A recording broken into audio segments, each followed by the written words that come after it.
আজকে যে ঘটনাটি আপনাদের সাথে শেয়ার করব সেটি হচ্ছে জিন্দের প্রতিশ্রুতি দিয়ে সেই প্রতিশ্রুতি না রাখার এক নির্মম পরিণতির ঘটনা।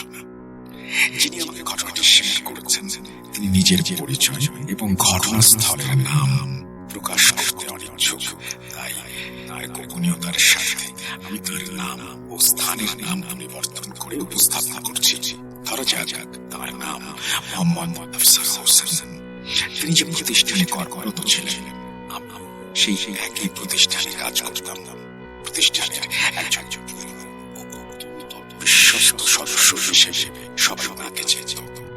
বয়সে তিনি আমার চেয়ে বেশ বড় ছিলেন, তাই আমি তাকে চাচা বলে সম্বোধন করতাম। মধ্যবয়সী একজন মানুষ, বয়স আনুমানিক 40 থেকে 42-এর মধ্যে হবে। অত্যন্ত সুখ স্বভাবের এবং প্রতিষ্ঠানের প্রায় সবার সঙ্গেই ভালো সম্পর্ক। আমাদের কোম্পানিটি ঢাকার কেরানীগঞ্জের একটি এলাকায় অবস্থিত। মূলত বিমানবন্দর থেকে বিদেশগামী যাত্রীদের খাবারের সঙ্গে যে চামচ, বাটি, প্লাস্টিকের ঝুড়ি, চামচ সহ বিভিন্ন ডিসপোজেবল সামগ্রী দেওয়া হয়, সেগুলি আমাদের প্রতিষ্ঠান সরবরাহ করত। আরাফাত কাকা এবং আমি দুজন সেখানে মেশিন অপারেটর হিসেবে কাজ করতাম। তার মেশিনটি ছিল আমার ঠিক পাশে, ফলে খুব অল্প সময়ের মধ্যেই তার সঙ্গে আমার বেশ সখ্য করে ওঠে। এখানে একটি বিষয় উল্লেখ না করলেই নয়, আমাদের কাজের শিফট ছিল এক সপ্তাহ দিনের শিফট, পরের সপ্তাহ রাতের শিফট।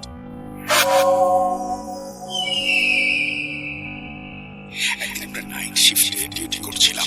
হঠাৎ করে আকাশ কাঁপানো এক প্রচন্ড ঝড় শুরু হলো। কিছুক্ষণের মধ্যেই বিদ্যুৎ চলে গেল। ফলে মেশিনগুলো সাময়িকভাবে বন্ধ রেখে আমরা সবাই ম্যানেজারের কক্ষে গিয়ে জড়ো হলাম। সময় কাটানোর জন্য আড্ডা জমে উঠল। যতটুকু মনে পড়ে তখন রাজনৈতিক বিভিন্ন বিষয় নিয়ে আলোচনা হচ্ছিল। ঘড়ির দিকে তাকিয়ে দেখলাম রাত আনুমানিক 1:30। চারপাশে একবার চোখ বুলিয়ে নিলাম। পুরো কারখানা জুড়ে আধো অন্ধকার পরিবেশ, জরুরি আলোর মৃদু আভায় সবকিছু ঝাপসাভাবে দৃশ্যমান। মাঝে মধ্যে বিদ্যুতের ঝলকানিতে মুহূর্তের জন্য পুরো কক্ষ আলোকিত হয়ে উঠছে, আবার পরক্ষণে সবকিছু আগের মতোই অস্পষ্ট হয়ে যাচ্ছে। বাইরে ততক্ষণে ঝড় আরো তীব্র হয়েছে। বাতাসের শব্দ, দূরে মেঘের গর্জন, আর ঘরের ভেতরে বসে থাকা 6 জন মানুষের দীর্ঘ ছায়া, সব মিলিয়ে পরিবেশটা অদ্ভুত রকমের ভুতুড়ে হয়ে উঠেছিল। মনে হচ্ছিল যেন এমন একটি রাতের জন্যই কোন হিমশীতল গল্প অপেক্ষা করে থাকে। আমরা জানতাম আফসার কাকার জীবন দশায় অনেক অস্বাভাবিক ও রহস্যময় ঘটনার মুখোমুখি তিনি হয়েছেন, কিন্তু যখনই তাকে সেসব বিষয়ে জিজ্ঞেস করা হতো তিনি কোনো না কোনো অজুহাতে বিষয়টা এড়িয়ে যেতেন। কখনো কাজের ব্যস্ততা, কখনো কোনো কারণ দেখিয়ে কথা ঘুরিয়ে দিতেন। কিন্তু সেদিনের পরিবেশটা ছিল ভিন্ন। বাইরে তাণ্ডব চালাচ্ছে ঝড়, আর ভেতরে আধো অন্ধকার কক্ষ, আর আমার সামনে বসে আছে এমন একজন মানুষ যার জীবনে অনেক কিছুই ব্যাখ্যাত ঘটেছে। আড্ডায় উপস্থিত সবাই আমার চেয়ে বয়সে বড় ছিলেন, তাই কিছুটা ইতস্তত করেই বললাম, আচ্ছা আফসার চাচা, কিছুদিন আগে তো বলেছিলেন আপনার জীবনে অনেক ভয়ানক আর অদ্ভুত অভিজ্ঞতা ঘটেছে। আজকের এই গভীর ঝড়ের রাতে চারপাশের এমন পরিবেশ, আপনার চোখে চোখে থাকা কোনো ঘটনা যদি আমাদের শুনবেন কেমন হয়? আমার কথা শুনে সবাই কিছুক্ষণ চারপাশে তাকালো। ম্যানেজার সাহেব হালকা হেসে বললেন, কথাটা কিন্তু মাহিন খারাপ বলেনি। এমন বৃষ্টির রাতে এমন একটা পরিবেশে সত্যি কোনো ভৌতিক ঘটনা শুনতে মন্দ লাগলো না। বাকিদের মুখের অঙ্গভঙ্গি দেখেও বুঝতে পারলাম তারাও ম্যানেজারের সঙ্গে একমত। চাচা তখন চুপচাপ বসেছিলেন। গল্প শুরুর প্রসঙ্গ উঠতেই তার মুখটা একটু গম্ভীর হয়ে গেল। তিনি ধীরে ধীরে একটা দীর্ঘশ্বাস ছাড়লেন। তারপর পকেট থেকে সিগারেট বের করে ধরালেন। মেঝের উপর রাখা অ্যাশট্রেটা তার দিকে এগিয়ে দিলাম। তিনি কোনো কথা না বলে সিগারেটের কয়েকটা গভীর টান দিলেন। বিদ্যুতের ঝলকানিতে ক্ষণিকের চুচুকার মুখটা স্পষ্ট হয়ে গেল। কেন যেন মনে হলো তিনি যেন কোনো পুরনো স্মৃতির ভেতরে হারিয়ে গেছেন। এমন একটি স্মৃতি যেটি আজও তাকে অস্বস্তিতে ফেলে। ঘরের ভেতরে তখন অদ্ভুত নীরবতা। কথা। বাইরে ঝড়ের শব্দ ছাড়া আর কিছুই শোনা যাচ্ছিল না। আমরা সবাই তার মুখের দিকে তাকিয়ে অপেক্ষা করছিলাম। অবশেষে তিনি সিগারেটের ধোঁয়া ধীরে ধীরে ছিঁড়ে বললেন, তোমরা ঘটনা শুনতে চাও? আচ্ছা আচ্ছা, শোনো তাহলে। এরপর তিনি যে ঘটনাটি আমাকে বলেছিলেন, আমি সেটি যথাসম্ভব তাঁর ভাষ্য মতে তুলে ধরার চেষ্টা করছি। বলতে শুরু করলেন, চাচা, ঘটনার সঠিক সময়টা আচ্ছা মনে নেই, তবে এটুকু নিশ্চিত ভাবে বলতে পারি তখনকার বাংলাদেশ এখনকার মতো আধুনিকতার ছোঁয়া তেমন পায়নি। কাঁচা মাটির রাস্তা, ছন কিংবা পাটখড়ি দিয়ে তৈরি করা ঘর, যাতায়াতের জন্য গরুর গাড়ি, এসব ছিল তখন দৈনন্দিন দৃশ্য। আর রাতের অন্ধকার দূর করার জন্য মানুষের ভরসা ছিল হ্যারিকেন বা কেরোসিনের ল্যাম্প। আমাদের গ্রামটিও ছিল একেবারে অজস্রাগা। চারিদিকে নদী, বিস্তীর্ণ মাঠ, ঘন গাছপালা আর ছোট বড় ঝোপঝাড়ে ঘেরা। প্রকৃতির অপরূপ সৌন্দর্যের মাঝেই কেটে যাচ্ছিল আমাদের দিনগুলি। কিন্তু তখন আমরা জানতাম না, খুব শিগগিরই এই শান্ত গ্রামটিকে ঘিরে শুরু হতে যাচ্ছে এক অন্ধকার অধ্যায়। আমাদের গ্রামের মাঝামাঝি একটি বিশাল পুরনো বট গাছ ছিল। গাছটির বয়স ঠিক কত তা কেউ বলতে পারত না। তার ছায়াতেই ছিল একটি ছোট চায়ের দোকান। গ্রামের মানুষ সারাদিন মাঠের কাজ করার পর বিকেলের দিকে সেখানে জড়ো হতো। কেউ চা খেত, কেউ বিড়ি টানত, আবার কেউ নানা বিষয় নিয়ে গল্প আড্ডায় মেতে উঠত। আমিও প্রায় সেখানে যেতাম। বয়োজ্যেষ্ঠদের আড্ডায় বসে তাদের গল্প শুনতে আমার খুব ভালো লাগতো। কখনো পুরনো দিনের কথা, কখনো যুদ্ধের স্মৃতি, আবার কখনো গ্রামের নানা ঘটনা। আষাঢ় মাস, মাঠ ঘাট, খাল বিল সবই তখন পানিতে পরিপূর্ণ। সেদিন বিকেলে আমি আমার বন্ধু আলী গ্রামের বটতলার চায়ের দোকানে বসে আড্ডা দিচ্ছিলাম। চারপাশে বৃষ্টির পরের সোনা গন্ধ, আর দোকান জুড়ে চলছিল গ্রামের মানুষের নানা গল্পগুজব। হঠাৎ আলী আমার দিকে ঝুঁকে এসে বলল, কাল রাতে তোদের নৌকাটা নিয়ে মাছ ধরতে যাবি? আমি অবাক হয়ে জিজ্ঞেস করলাম, কোথায়? সে মুখটা কানের কাছে নিয়ে এসে ফিসফিস করে বলল, গলাঘাটা বিলে। নামটা শুনি আমার বুকের ভেতরটা কেমন যেন কেঁপে উঠল। আলী আবার বলল, শুনেছি রাতে ওই বিলে নাকি প্রচুর মাছ পাওয়া যায়, কিন্তু জেলেরা খুব একটা চায় না। কাল আমরা দুজনে গিয়ে দেখবো ব্যাপারটা কি। ভাগ্য ভালো থাকলে মাছ নিয়ে ফিরে আসতে পারবো। আমি অস্বস্তি নিয়ে তাকালাম তার দিকে। গলাঘাটা বিল, ওই বিলে তো দিনের বেলাতে অনেকে যেতে চায় না। গ্রামের মানুষ কত কি বলে জায়গাটিকে নিয়ে। শুনেছি ওখানেই নাকি অস্বাভাবিক কিছু অনেকেই দেখেছে। এই কারণেই জেলেরা সন্ধ্যার পর ওই দিকটা এড়িয়ে চলে। আমার কথা শুনে আলী বিরক্তির সুরে হেসে উঠল। কার সাথে থাকি আমি? একটা তাগড়ার যুবক হয়ে গ্রামের মানুষের বানানো গল্প বিশ্বাস করিস? তারপর কাঁধে হাত রেখে বলল, শোন, ভয় বলে কিছু নেই। ভয় হলো মানুষের মনের খেলা। আজ আগুন থাকতে সাথে ভয় কিসের? কিন্তু কেন জানি না, তার এই কথা আর তার পরের হাসিটা আমার বুকের ভেতরের অস্বস্তিটা একটুও কমাতে পারল না। তবু নির্জন রাতে বন্ধুর সঙ্গে বিলে মাছ ধরতে যাওয়ার রোমাঞ্চ আর পরিবারের চোখ এড়িয়ে স্বাধীনভাবে কিছু সময় কাটাতে রাজি হয়ে গেলাম। আমার সম্মতি শুনে আলী ঠোঁটের কোণে তাচ্ছিল্যের হাসি বলল, এই তো এখন বললি একটা সাহসী পুরুষের মতো কথা। শোন, রাত 10টার দিকে আমি জাল, পাতিল, বিড়ি আর আগুন সব নিয়ে থাকবো। তুই শুধু নৌকার ব্যবস্থা করে চলে আসবি। আমি মাথা নেড়ে সম্মতি দিলাম। এরপর বন্ধুকে বিদায় জানিয়ে বাড়ির পথে রওনা হলাম। বাসায় ফিরে সব অগোচরে নৌকার চাবিটা নিয়ে রাখলাম। সারাদিন স্বাভাবিক থাকার চেষ্টা করলেও মনে মনে শুধু রাত হওয়ার অপেক্ষায় ছিলাম। অবশেষে রাত নেমে এলো। যখন বাড়ির সবাই গভীর ঘুমে আচ্ছন্ন, তখন নিঃশব্দে দরজা খুলে বাইরে বের হলাম। চারপাশে তখন নিস্তব্ধতা। দূরে কোথাও ঝিঝি পোকার ডাক ছাড়া আর কোনো শব্দ নেই। সাবধানে ঘাটের দিকে এগিয়ে গেলাম। সেখানে পৌঁছে দেখি আলী আমার আগে এসে হাজির। জাল, পাতিল, প্রয়োজনীয় সব জিনিসপত্র নিয়ে ইতিমধ্যেই নৌকায় উঠেছে। নৌকার মাঝখানে বসে সে ধীরে সুস্থে একটা বিড়ি টানছিল। জ্বলন্ত বিড়ির আগুন অন্ধকারে তার মুখটা উজ্জ্বল করে তুলছিল। আমি ঘাটে পৌঁছে নৌকার তালা খুললাম। হালকা ধাক্কা দিতেই নৌকাটা ধীরে ধীরে পানির ওপর ভেসে উঠল। আমি উঠে বসতেই আলী বইটা হাতে নিল। নিষিদ্ধ সেই গলাকাটা বিলের উদ্দেশ্যে আমাদের যাত্রা শুরু হলো। চারিদিকে যেদিকেই তাকাই শুধু পানি আর পানি। দূরের গাছগুলোর অবরোধ অন্ধকারে অস্পষ্ট হয়ে আছে। নৌকায় এগিয়ে চলছে নিস্তব্ধ বিলের দিকে। পানির ছলাৎ ছলাৎ শব্দ ছাড়া আশেপাশে আর তেমন কোনো শব্দ ছিল না। তবে মাঝে মধ্যে দূর থেকে শেয়ালের ডাক ভেসে আসছিল। নাম না জানা কয়েকটি পাখি এমন করুণ সুরে ডেকে উঠেছিল যেন কোনো অদৃশ্য সুর গাথা তারা শুকিয়ে যাচ্ছে। কেন জানি না ধীরে ধীরে আমার বুকের ভেতর অস্বস্তিটা বাড়ছিল। আমি আলীর দিকে তাকিয়ে বললাম, চল ফিরে যাই। আমার মনটা কেমন যেন করছে। আলীর সঙ্গে সঙ্গে বিরক্ত হয়ে বলল, দৌড়, তোর মাথা ঠিক আছে? আমি আর কিছু বললাম না। কিছুক্ষণ পর আমরা বিলের প্রায় মাঝামাঝি জায়গায় পৌঁছালাম।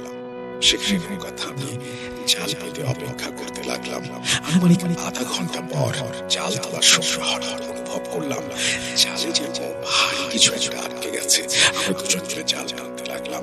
ধীরে ধীরে পানির নিচ থেকে ভেসে উঠল একটা বড় কাঠের বাক্স। বাক্সটি সম্পূর্ণ ভেজা ছিল, কিন্তু অদ্ভুত বিষয় হলো এর চারপাশে অসংখ্য সুতা পেঁচানো ছিল। কোথাও কোথাও ছোট ছোট আবিজের মতো জিনিসও ঝুলতে দেখা যাচ্ছিল। আলী বাক্সটা দেখে উত্তেজিত হয়ে উঠল। দোস্ত, মনে হয় খুব ভালো কিছু পেয়েছি বলেই সে কষ্ট করে বাক্সটাকে নৌকার উপর তুলে ফেলল। আমি বাক্সটার দিকে তাকিয়ে রইলাম। কেন জানি না জিনিসটা দেখে আমার বুকের ভেতর একটা অজানা ভয় কাজ করতে লাগলো। তাবিজ, সুতা আর অদ্ভুত বাঁধনগুলো দেখে মনে হচ্ছিল বাক্সটাকে কেউ ইচ্ছে করে এভাবে বেঁধে রেখেছে। আমি নিচু গলায় বললাম, আলী, আমার মনে হয় জিনিসটা ভালো কিছু না। যেখান থেকে পেয়েছি ওইখানে ফেলে দিই। আলী বলল, ভয় পেয়েছিস? আমি উত্তর দিলাম না, কিন্তু তখনও বুঝতে পারিনি জাল থেকে তোলা ওই বাক্সটাই আমাদের জীবনের সবচেয়ে অস্বাভাবিক রাতের সূচনা হতে চলেছে। ঘটনাটি দীর্ঘ হওয়ার জন্য আমি পরবর্তী অংশ পর্ব 2 শেয়ার করব। ভূত.com with রাসেল। আসসালামু আলাইকুম রাসেল ভাই, আমি মাহিন হাসান। জানি আল্লাহর রহমতে আপনি খুব বেশি ভালো আছেন এবং সততাই ভালোর দলে। রহস্যময় বিল ঘটনাটির পার্ট 1 আমি সারা রাত না ঘুমিয়ে লিখেছি এবং ভোরেই আপনাকে ইমেইল করেছি। সকালে আপনার পুরনো ভূত একটা এপিসোড শুনতে শুনতে ঘুমিয়ে গেছে। ঠিক তখনই আমি কল পাই ভূত.com থেকে। আমাকে ঘটনার দ্বিতীয় পর্ব লিখে পাঠানোর কথা বলা হয়। এখানে ছোট করে বলে রাখি, সত্যিই তাই। আমরা যখন পর্ব 1 এবং 2 এইভাবে ভাগ করে স্টোরি পাঠাই, তখন অনেকেই সেটা শুনতে অস্বস্তি বোধ করেন, কারণ ঘটনার একটি জায়গায় হঠাৎ থেমে গেলে পরবর্তী এপিসোড বা পরবর্তী পর্বের জন্য ওয়েট করতে হয়। অনেকে হয়তো সেটা মিস করে ফেলেন। তখন আমাদের যেটা করতে হয়, একসাথে দুটো পর্বকে আবারও প্রচার করতে হয়। সেক্ষেত্রে অনেকে আবার আমাদের কমপ্লেন করেন, কেন পুরনো এপিসোড আবারও শোনাচ্ছেন। কিন্তু আসলে ওই পর্ব 1 আর পর্ব 2 একসাথে শোনানোর জন্য সেটা করতে হয়। তো এই সমস্ত ঝামেলা এড়ানোর জন্যই আপনাকে অনুরোধ করেছিলাম আমরা, আমাদের পক্ষ থেকে যেন আপনি দ্বিতীয় পর্ব লিখে পাঠান। আপনাকে অসংখ্য ধন্যবাদ দ্রুত রেসপন্স করার জন্য। আমরা চলে যাচ্ছি পর্ব 2 এ। আমি একদিনের সময় নিলেও না ঘুমিয়ে পর্ব 2 লিখে পাঠিয়েছি। এটা আপনার প্রতি ভালোবাসার খাতিরেই করলাম। যাই হোক, বেশি কথা না বলে ঘটনার মূল প্রবাহে যাওয়া যাক। শুনছেন পর্ব 2।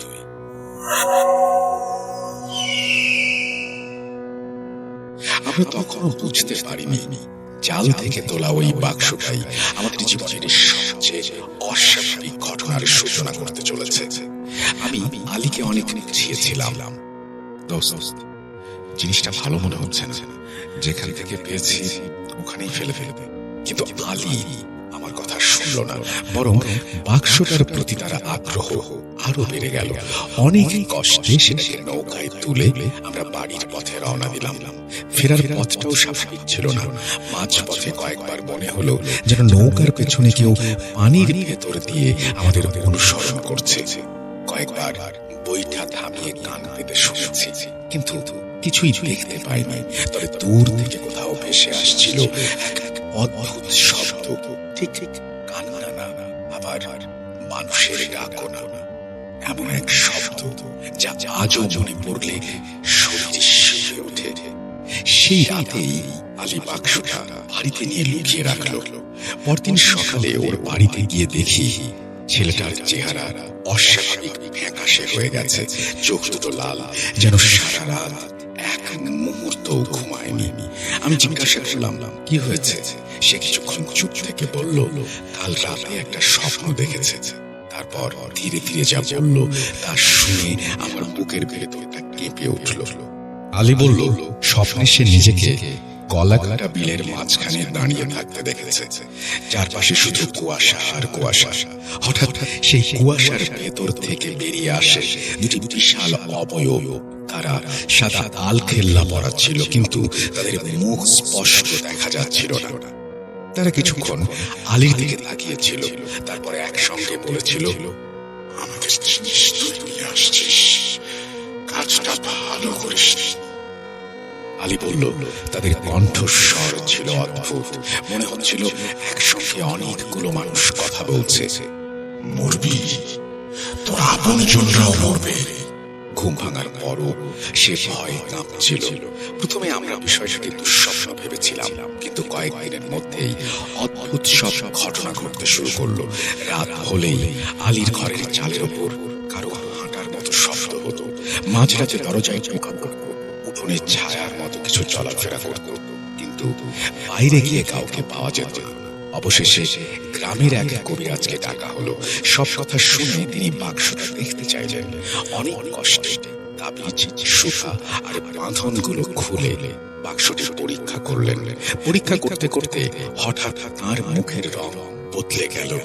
ভেতরে ছিল একটি নবজাতক শিশুর কঙ্কাল, অসংখ্য তাবিজ এবং ছাগলের চামড়ার উপর লেখা কিছু পুরনো লিপি আর একটি বিভৎস পুতুল। অনেকক্ষণ নীরব থাকার পর তিনি বললেন, আমাকে 3 দিন সময় দিতে হবে। আসলে আমি আমার চিন্তাটা সঠিকভাবে সবকিছু না জেনে কিছু বুঝতে পারছি না। 3 দিন পর কবিরাজ যা জানালেন সেটা কিছুটা এরকম। বাক্সটিতে মূলত যে জিনিসগুলো পাওয়া গিয়েছিল সেই বিষয়ে তারা স্পষ্টভাবে কিছু বলেনি, কিন্তু তারা একটা সুযোগ দিয়েছে, যদি এই বাক্সটা যেখান থেকে আনা হয়েছে ওইখানে রেখে আসা হয় তারা কোনো ক্ষতি করবে না। এই জিনিসের সঙ্গে এমন কিছু জড়িত যেটা মানুষের হাতে থাকা উচিত না। যত তাড়াতাড়ি সম্ভব যেখানকার জিনিস সেখানে রেখে আসতে হবে, এতেই মঙ্গল। এর বেশি কিছু তিনি বলতে রাজি হলেন না, তবে বারবার একটা কথাই বলছিলেন, বাক্সটা ফিরিয়ে দাও, যত দ্রুত সম্ভব ফিরিয়ে দাও। আলী তখনই রাজি হয়ে গেল, কিন্তু সমস্যা শুরু হলো সেখান থেকেই। কবিরাজ চলে যাবার পর আলীর পরিবারের লোকজন তাকে উল্টো বোঝাতে শুরু করলো, বিশেষ করে তার বাবা। তিনি বললেন, যদি এই জিনিসের পেছনে এত শক্তি থাকে তাহলে এত সহজে ফিরিয়ে দেওয়ার কি দরকার। ধীরে ধীরে ভয়কে হারিয়ে দিল লোভ। কেউ বলল, এতে হয়তো ধন সম্পদের রহস্য আছে। কেউ বলল, ভাগ্য বদলে যাওয়ার সুযোগ বারবার আসে না। শেষ পর্যন্ত তারা পাশের গ্রামের এক তান্ত্রিকের কাছে গেল। তান্ত্রিক দীর্ঘ সময় ধরে বাক্সটা পরীক্ষা করলেন। তিনি তাবিজগুলো দেখলেন, পুরনো লেখাগুলো দেখলেন, কঙ্কালটাও গভীরভাবে পর্যবেক্ষণ করলেন। তারপর কিছুক্ষণ চুপ করে বসে রইলেন। শেষ পর্যন্ত তিনি বললেন, বাক্সটা আমার কাছে রেখে যাও। বিনিময়ে তিনি আলীর বাবাকে বেশ কিছু টাকা দিলেন। টাকার পরিমাণটা গ্রামের সাধারণ মানুষের কাছে অনেক ছিল। আলীর পরিবার কোনো দ্বিধা না করেই রাজি হয়ে গেল। সেদিন তারা বাড়ি ফিরেছিল খুব খুশি মনে, কিন্তু সেই আনন্দ বেশি দিন স্থায়ী হয়নি। কয়েক সপ্তাহের মধ্যেই একের পর এক অদ্ভুত বিপদ নেমে আসতে শুরু করলো। সংসারে অশান্তি বাড়তে শুরু করলো।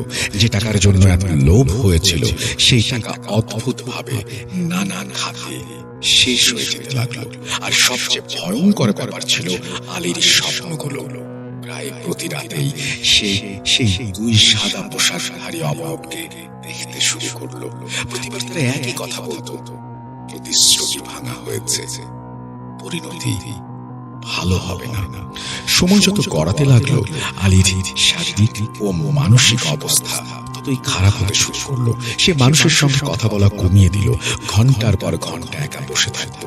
মাঝে মধ্যে নিজের মনেই বিড়বিড় করে বলতো, ওরা আসবে, ওরা সবাইকে নিয়ে যাবে। ধীরে ধীরে সে যেন আতঙ্কের ভেতরে বেঁচে থাকা এক জ্যান্ত মানুষে পরিণত হলো। তারপর একদিন হঠাৎ করেই আলী নিখোঁজ হয়ে যায়। পুরো গ্রাম খুঁজেও তার কোনো সন্ধান পাওয়া গেল না। তার ঠিক কয়েকদিন পর গলাকাটা বিলের পানিতে তার মরদেহ পাওয়া যায়। সেই ঘটনার পর আলীর পরিবারও আর স্বাভাবিক থাকতে পারেনি। তার বড় ভাইয়ের মানসিক ভারসাম্য নষ্ট হয়ে যায়। তার বাবাও অস্বাভাবিক আচরণ করতে শুরু করে। অল্প সময়ের ব্যবধানে তাদের জীবনেও করুণ পরিণতি নেমে আসে। আর আলীর মা স্বামী আর সন্তান হারানোর শোক সহ্য করতে না পেরে তিনি ধীরে ধীরে বাস্তবতা থেকে বিচ্ছিন্ন হয়ে পড়েন। হ্যাঁ, আমি ছিলাম সেই রাতের সাক্ষী। আমি নিজেও আলীর সঙ্গে গলাকাটা বিলে গিয়েছিলাম। তবে একটা কথা আজও মনে আছে, বাক্সটা পাওয়ার পর প্রথম থেকেই আমি সেটা না নেয়ার জন্য নিষেধ করেছিলাম। আর আমি কখনোই বাক্সটিকে স্পর্শ করিনি। তবুও যতদিন আলীর জীবনে সেই অস্বাভাবিক ঘটনাগুলো চলছিল, ততদিন আমিও অদ্ভুত সব স্বপ্ন দেখতাম। মাঝরাতে ঘুম ভেঙে যেত, মনে হতো কেউ আমার দিকে তাকিয়ে আছে। আজও আমি জানি না সেই বাক্সের রহস্য কি, জানি না স্বপ্নে দেখা সেই অবয়বগুলো কেনই বা এটা চেয়েছিল। তবে একটা জিনিস আমি নিশ্চিতভাবে শিখেছি, মানুষের জীবনে অনেক সর্বনাশ ভয় থেকে শুরু হয় না, শুরু হয় লোভ থেকে। এই বলে আফসার চাচা চুপ করে গেলেন। ঘরের ভেতর আবার নীরবতা নেমে এলো। বাইরে তখনও ঝড়ের শব্দ শোনা যাচ্ছে। আমি লক্ষ্য করলাম তার চোখের কোণে জমে আছে এক ফোঁটা অশ্রু। ঘটনাটি সত্যি কিনা তার বিচার করার ক্ষমতা আমাদের ছিল না, কিন্তু এটুকু বুঝতে পেরেছিলাম ঘটনাটি বলতে বলতে তিনি যেন আবার ফিরে গিয়েছিলেন সেই বহু বছর আগের রাতটিতে। প্রিয় লিসেনার্স, এই ছিল আজকের ঘটনা।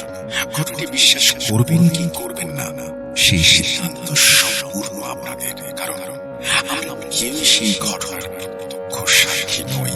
তবে যেভাবে ঘটনাটি আমার কাছে বর্ণনা করা হয়েছিল, আমি ঠিক সেভাবে আপনাদের সামনে তুলে ধরার চেষ্টা করেছি। সবাই ভালো থাকবেন। আল্লাহ হাফেজ। এই বলেই তিনি তার ঘটনা শেষ করছেন।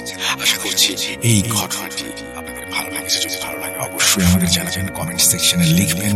আর আপনারা নিশ্চয়ই জানেন যে আমাদের একটা ওয়েবসাইট রয়েছে www.bhoot.com.pd। সেখানে গিয়ে আপনারা পেয়ে যাবেন অন্য ভুবন, যেটা আসলে অন্য ভুবন।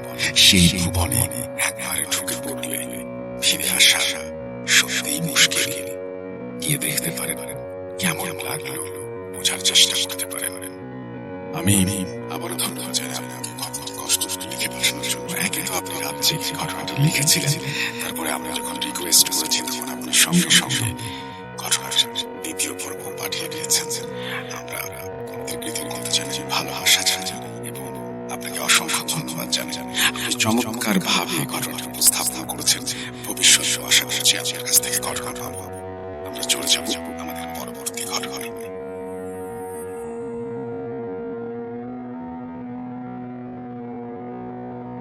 Spirit, be here with me.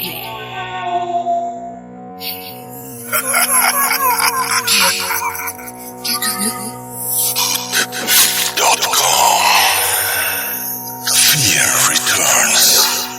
Russell.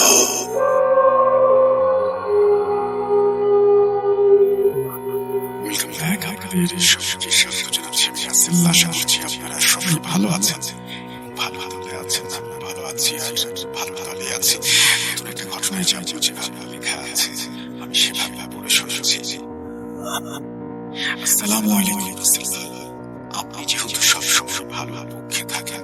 তাই আমি জিজ্ঞেস করলাম, আপনি কেমন আছেন? আমি মোহাম্মদ আরাফাত রহমান, খুলনা বিভাগের ঝিনাইদহ জেলা থেকে লিখছি। কিছুদিন আগে আপনাকে একটি ঘটনার ইমেল করে পাঠিয়েছিলাম, হয়তো কোনো কারণে সেটি নির্বাচিত হয় এই জন্য প্রথমে একটু অভিমান হয়েছিল, তবে সেটা বেশিক্ষণ টিকেনি। সত্যি বলতে যখন নতুন কোনো এপিসোডে আমরা আপনার সেই হাড় হিম করা ভয়েসটা শুনি, তখন সব অভিমান নিমিশে মিলিয়ে যায়। যাই হোক, আজ আবার একটি নতুন ঘটনা পাঠাচ্ছি। যদি প্রচারযোগ্য মনে হয় তাহলে পরে শ্বশুর অনুরোধ রইল। ঘটনায় যাওয়ার আগে ঘটনাটি কিভাবে সংগ্রহ করলাম সেটা জানিয়ে নিলে শ্রোতাদের বুঝতে সুবিধা হবে। আমরা পড়াশোনার সুবাদে হোস্টেলে থাকি। কিছুদিন আগে ঈদের ছুটিতে বাড়ি ফিরছিলাম। বাস থেকে নামলাম রাত 9:20। বাড়ি তখনও প্রায় 5 কিলোমিটার দূরে। রাস্তায় একটিও গাড়ি নেই। দাঁড়িয়ে সময় দেখছি, গাড়ির জন্য অপেক্ষা করছি। ঠিক তখনই দূর থেকে একটা ভ্যানের হর্নের শব্দ ভেসে এলো। বুকের ভেতর হঠাৎ আশা ফিরে পেলাম। ভ্যানটির কাছে আসতে দেখি চালকের আসনে আমাদের পাশের গ্রামের হাসি আলী দাদা। আমাকে দেখে তিনিও চিনতে পারলেন এবং দ্রুত ভ্যান উঠতে বললেন। আমি উঠে পড়লাম। মনে হলো বড় এক বিপদের হাত থেকে রক্ষা পেলাম। ভ্যান চলতে চলতে দাদু আর পাশে বসা অন্য একজন বৃদ্ধ লোক নিজেদের পুরনো দিনের স্মৃতি নিয়ে আলাপ শুরু করলেন। শুনতে শুনতে আমার মনে হলো একবার জিজ্ঞেস করে দেখি কোনো ভৌতিক অভিজ্ঞতা আছে কিনা। তাই সরাসরি জিজ্ঞেস করলাম, দাদু, এই দীর্ঘ জীবনে নিশ্চয়ই কোনো ভৌতিক অদ্ভুত ঘটনার সম্মুখীন হয়েছেন? প্রশ্ন শুনে হাসি দাদুর মুখের রং বদলে গেল। কিছুক্ষণ নীরব থেকে বললেন, দাদু ভাই, তোমরা আধুনিক যুগের ছেলেমেয়েরা এগুলো নিয়ে শুধু মজাই করো, কিন্তু যে একবার এদের পাল্লায় পড়ে সে বোঝে এর ভয় কতটা। আমার বয়স প্রায় 80-র কাছাকাছি, কিন্তু যে ঘটনার সম্মুখীন আমি হয়েছি তা আজ ভুলতে পারিনি। সেই স্মৃতি আমার জীবনকে দুর্বিষহ করে দিয়েছে। প্রথমে কিছু বলতে রাজি হচ্ছিলেন না, আমি না ছড়তাম না। শেষমেশ হার মানলেন। তারপরে যা শুনলেন আমি শুধু বাকরুদ্ধ হয়ে শুনে গেলাম। ভূত.com-এ ঘটনাটা শেয়ার করতে চাই শুনে তিনি মাথা নেড়ে সায় দিলেন, তবে একটাই অনুরোধ, নামটা যেন না আসে। তাই আজকের ঘটনার মানুষটাকে ডাকবো হাসি আলী দাদু। এবার ঘটনায় যাওয়া যাক।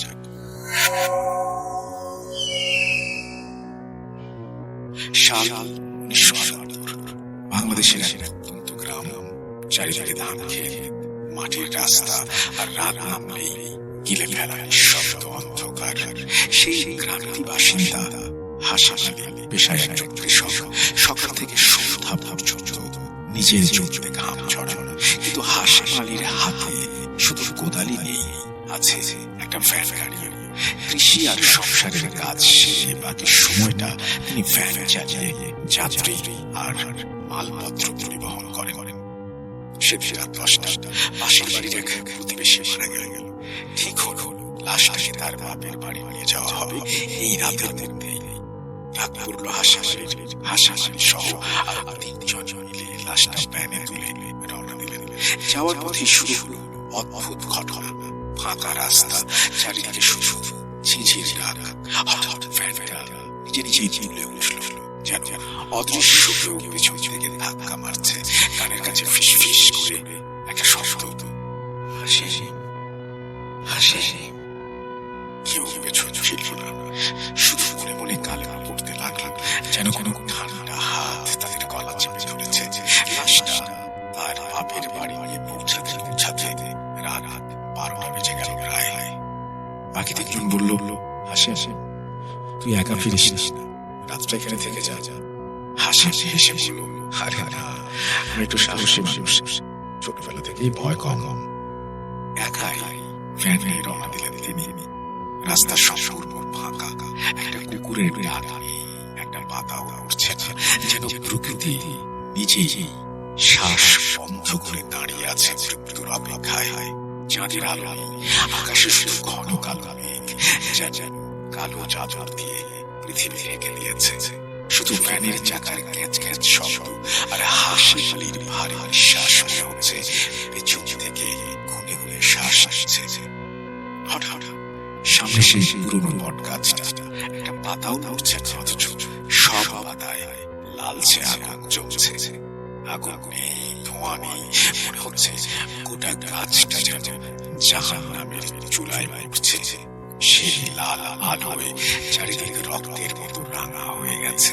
আর তখনই সেই গাছের কাছে পৌঁছাতেই হাসি আলির কানে এলো বাজারের মতো শোর।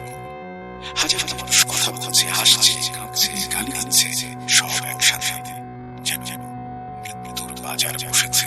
কেউ ডাকছে, কেউ টানছে, কেউ ফিস ফিস করে কথা বলছে, এদিকে আয়। সাথে সাথে ফ্যানটা অস্বাভাবিক ভারী হয়ে গেল, যেন পেছনে 100 পাথর না, একটা গোটা শ্মশান বেঁধে দেওয়া হয়েছে। হাসি আলি ঘাড় ঘোরালেন না, কারণ ঘাড়ের পেছনে তিনি একটা ঠান্ডা নিঃশ্বাস অনুভব করলেন।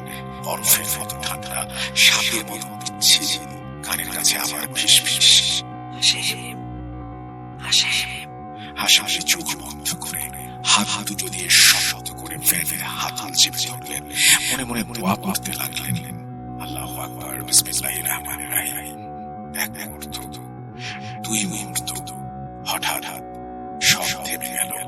আগুন নেই, শোরগোল নেই, ভার নেই, ঠান্ডা নেই, চারিদিক আগের মতোই কিছু। হাসি আলি পেছনে ফিরে তাকালেন না, তাকালে হয়তো আর ফিরতে পারতেন না। শুধু ফ্যান চালিয়ে সোজা বাড়ির দিকে ছুটলেন। বাড়ি ফিরে হাসি আলি ফ্যানটা উঠোনে রেখে দরজা খুলে ঘরে ঢুকলেন। হাত পা তখন কাঁপছে। সেই রাত আর কিছু হয়নি, কিন্তু ঘুম হয়নি এক ফোঁটাও।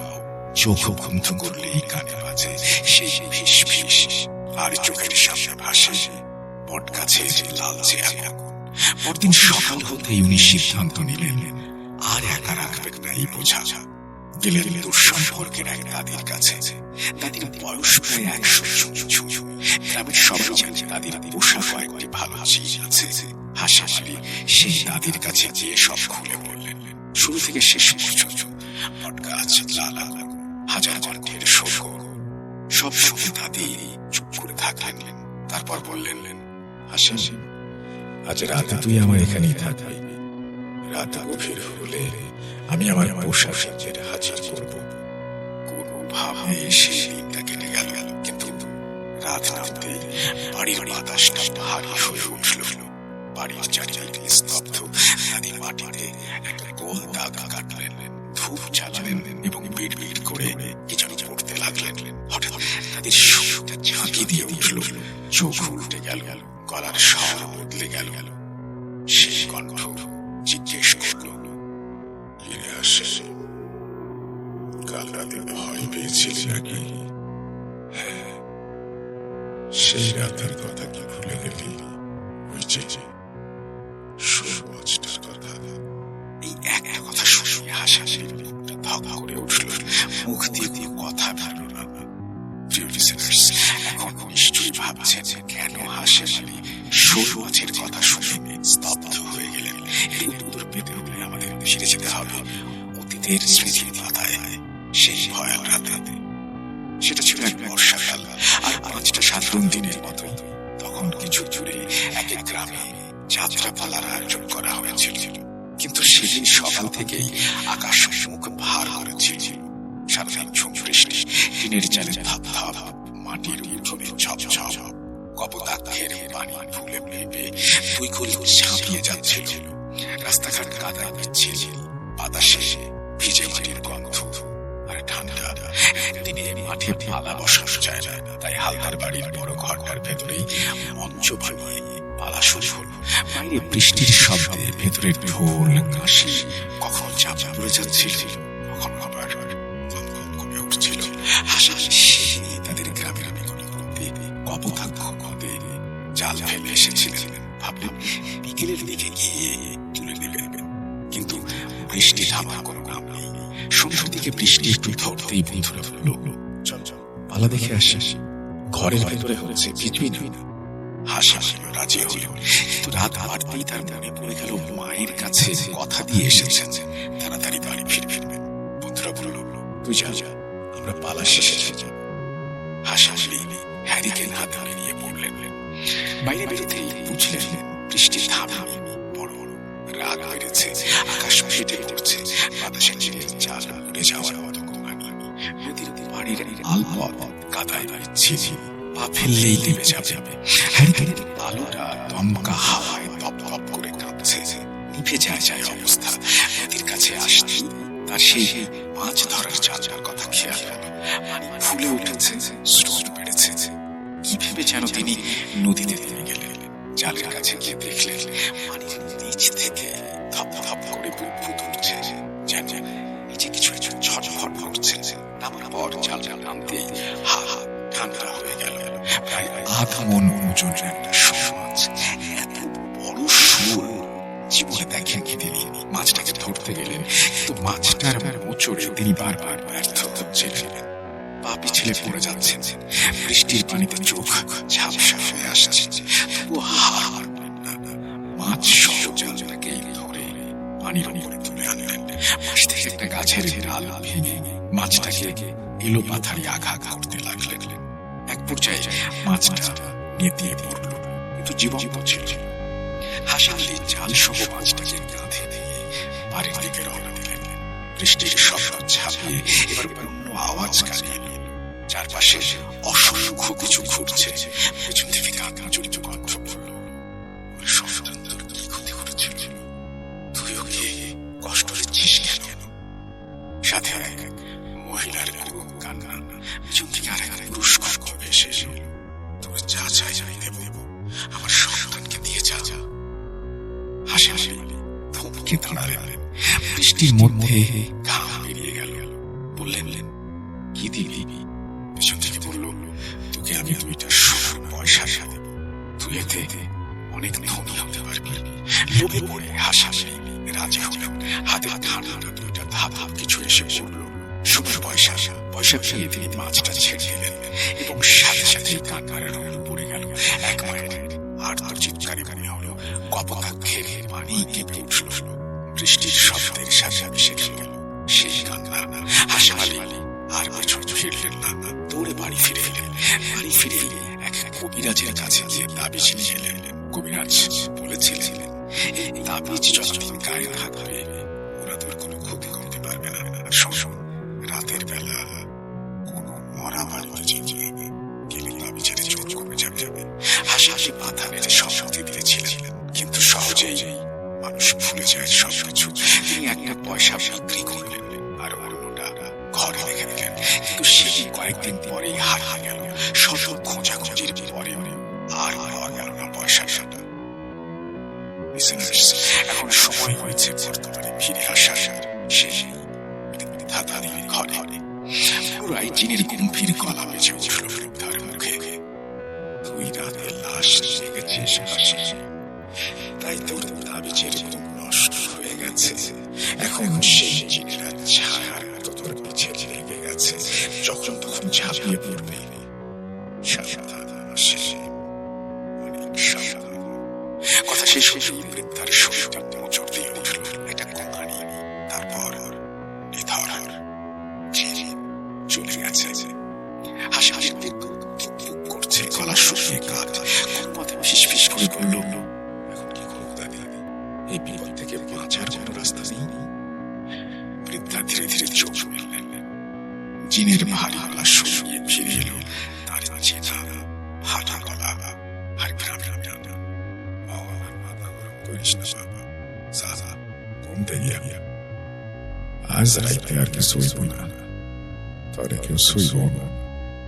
কাইল ভোরে উঠা তরে সব কমে নেই, বুঝবি? হাসার কথা বাড়ানো চুপচাপ মাদুরে শুয়ে পড়ল। অদ্ভুত ব্যাপারে সে সারা রাত একটুও ভয় পেল না। ঘরের চার কোনায় 4জন বসে আছে, পাহারা দিচ্ছে। ভোরের আজান হতেই বৃদ্ধা ডাক দিলেন, হাসেম রে, এদিকে আয় বাবা। হাসার কাছে যেতে বৃদ্ধা তার শুকনা হাতটা শব্দ করে চেপে ধরলেন। হাত কাঁপছে। হাসেম, আমার বয়স হয়েছে, যে মালিক মাউদ আইয়া টান দিয়ে লয়া যায়, ঠিক নাই।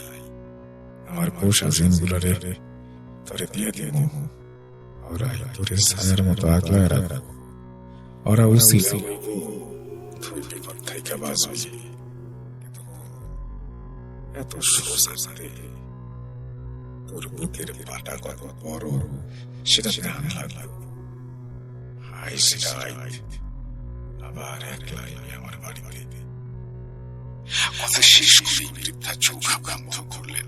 বাইরে তখন একটা কাক ডাকলো আর হাসাহাসি বুকের ভেতরটাও ধক করে উঠল। তাহলে কি ভয় এখনো শেষ হয়নি? এই কথাটাই যেন মুখে গিলে খাচ্ছিল। এক সময় দিনের আলো ভেঙে রাত নামলো। প্রায় মাঝরাত, চারিদিকে ঝিঁঝি পোকার একটানা ডাক। মাঝঝাড়ের মাথায় বাতাস লাগতে শোঁ শোঁ শব্দ উঠছে। মনে হয় দূরে কেউ ফিস ফিস করে কথা ভাবছে। চাঁদের আলো কেমন যেন ফ্যাকাশে। সেদিন রাতে হাসাহাসি আবার গেল তাদের বাড়ি। তাওয়ার কোনায় বৃদ্ধ বসে আছেন, হাতে হাতে তসবিহ, ঠোঁট নড়ছে, পিটপিট করে জিকির করছেন। হাসিকে দেখে তসবিহটা কোলের উপর রেখে বললেন, হাসে মাইসোস, বস বাবা, আল্লাহরে ডাক। হাসে আস্তরে আমার জিন গলার সাথে দেখা লাগলো। আহন থেকে যদি অগলকে থাকতে অভ্যাস করোস, পাশে আর কষ্ট হইব না। হাসি চোখ তুলে বলল, দেখা দাদি যাও আবার হইব। বৃদ্ধা মাথা নেড়ে বললেন, অগরে আমি একটা গ্রামে বাড়াইছি, আয়া পড়বো একটু বাদে। তুই চুপ কইরা বস, মনটা ঠান্ডা রাখ। কিছুক্ষণ পর দাদি হাসাসে কাঁধে হাত রেখে ফিস ফিস করে বললেন, তুই প্রস্তুত? হাসাসি মাথা নাড়ল। দেখ দেখ ওই নারকেল গাছের মাথায় কিছু দেহস কিনা। হাসা সাকাল উঁচু নারকেল গাছটা বাতাসে দুলছে। পাতার ভাগ দিয়ে অন্ধকার ছায়ার কিছু দেখা যায় না। সে বলল, ওই দাদি এখানে তো কিছু নাই। দাদি চোখ ছোট করে বললেন, আবার দেখ, দিয়ে থাকা, আল্লাহর নাম লইয়া থাকা। এবার হাসা সাকাতেই বুকটা ছেঁচ করে উঠল। গাছের মাথায় 6টা কালো আবরণ, মানুষের মতো, শুধু আকৃতিটা ছায়া। বাতাসে শরীর একটু দুলছে না, অথচ নারকেল পাতা ছিঁড়ে খাচ্ছে। হাসার গলা শুকিয়ে কাঠ হলেও সে শক্ত হয়ে দাঁড়িয়ে রইল। মনে মনে বলল, এরা ভালো আছে, দাদি আগে বলে রেখেছে। দাদি ধীরে ধীরে বললেন, শেষে অন্তরে নিজেই অগর লোকে কথা কইতে হইবে। ওই কোলের পিছনে তোর দাদার কবরের পাশে গিয়া দাঁড়া, ওরা ওইখানে তোর লগে কথা কইবে। তোরে একলা যাইতে হইব, ভয় পাইলে চলব না। হাসার বুকের ভেতর সাহস চুকিয়ে গেল। মায়ের নিচে শুকনো পাতা মচমচ করছে। শিয়াল ডেকে উঠল একবার। কবরের পাশে যেতেই ঠান্ডা হাওয়া যেন গায়ে বিঁধে গেল। সামনে দেখলো 6টা অবয়ব সারি বেঁধে দাঁড়িয়ে আছে। তাদের কবরের দিকে মুখ করে হাসে কাঁপা গলায় সালাম দিল। তখন একটা অবয়ব এগিয়ে এলো, গলা নেই কিন্তু কথা যেন মাথার ভেতর বেঁচে উঠল। হাসে তুই একটা শক্তিশালী জিনের বাচ্চাকে মেরে ফেলেছিস। সেই রাতে আঘাত করার কয়েকদিন পরে ও মারা গেছে। ওর বাবা প্রতিশোধ চায়, প্রাণের বদলে প্রাণ। তোর দুঃসম্পর্কের দাদা যে কবরে শুয়ে আছে, খুব ভালো মানুষ। আমরা 6 জিন ছিলাম তার সহকারী। মরার আগে আমাদের তার স্ত্রীর কাছে রেখে গিয়েছিলেন ওনাকে দেখাশোনা করার জন্য। এখন উনি বৃদ্ধ হয়ে গেছেন, তাই তিনি চান আমরা তোর সাথে থেকে তোকে বাঁচাই, সবসময় তোকে আল্লাহর পথে ফিরে আসতে হবে। 5 ওয়াক্ত নামাজ পড়তে হবে। যদি রাজি থাকিস আমরা থাকবো। হাসি এক মুহূর্ত ভাবলাম, বলল, শাসি আমি রাজি। কথা শেষ হতে 6টা অবয়ব ধীরে ধীরে বাতাসে মিলিয়ে গেল, যেন কখনো তারা ছিল না। বৃদ্ধা শুধু বললেন,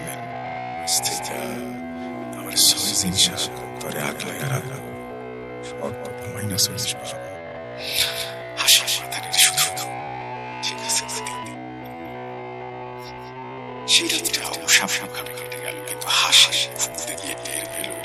ঘরের চার কোনায় আজ চার জোড়া চোখ, তারা পাহারা দিচ্ছে। বাইরে আবার বাঁশ ঝাড়ে বাতাস উঠল, দূরে কোথাও শেয়াল ডেকে উঠল, যেন জানা দিল খেলা এখন শেষ হয়। এভাবে কয়েক মাস ভালোভাবেই কেটে গেল। পার্থক্যজনিত কারণে সেই দাদিও কয়েকদিন হলো মারা গিয়েছেন।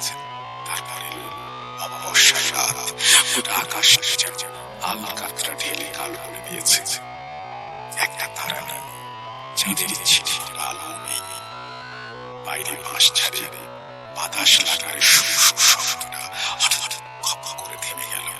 একদম নিঝুম, এমন নিঝুম যে হাসালি নিজের বুকের ভেতরে হাতুড়ি মেটানোর শব্দ শুনতে পাচ্ছে।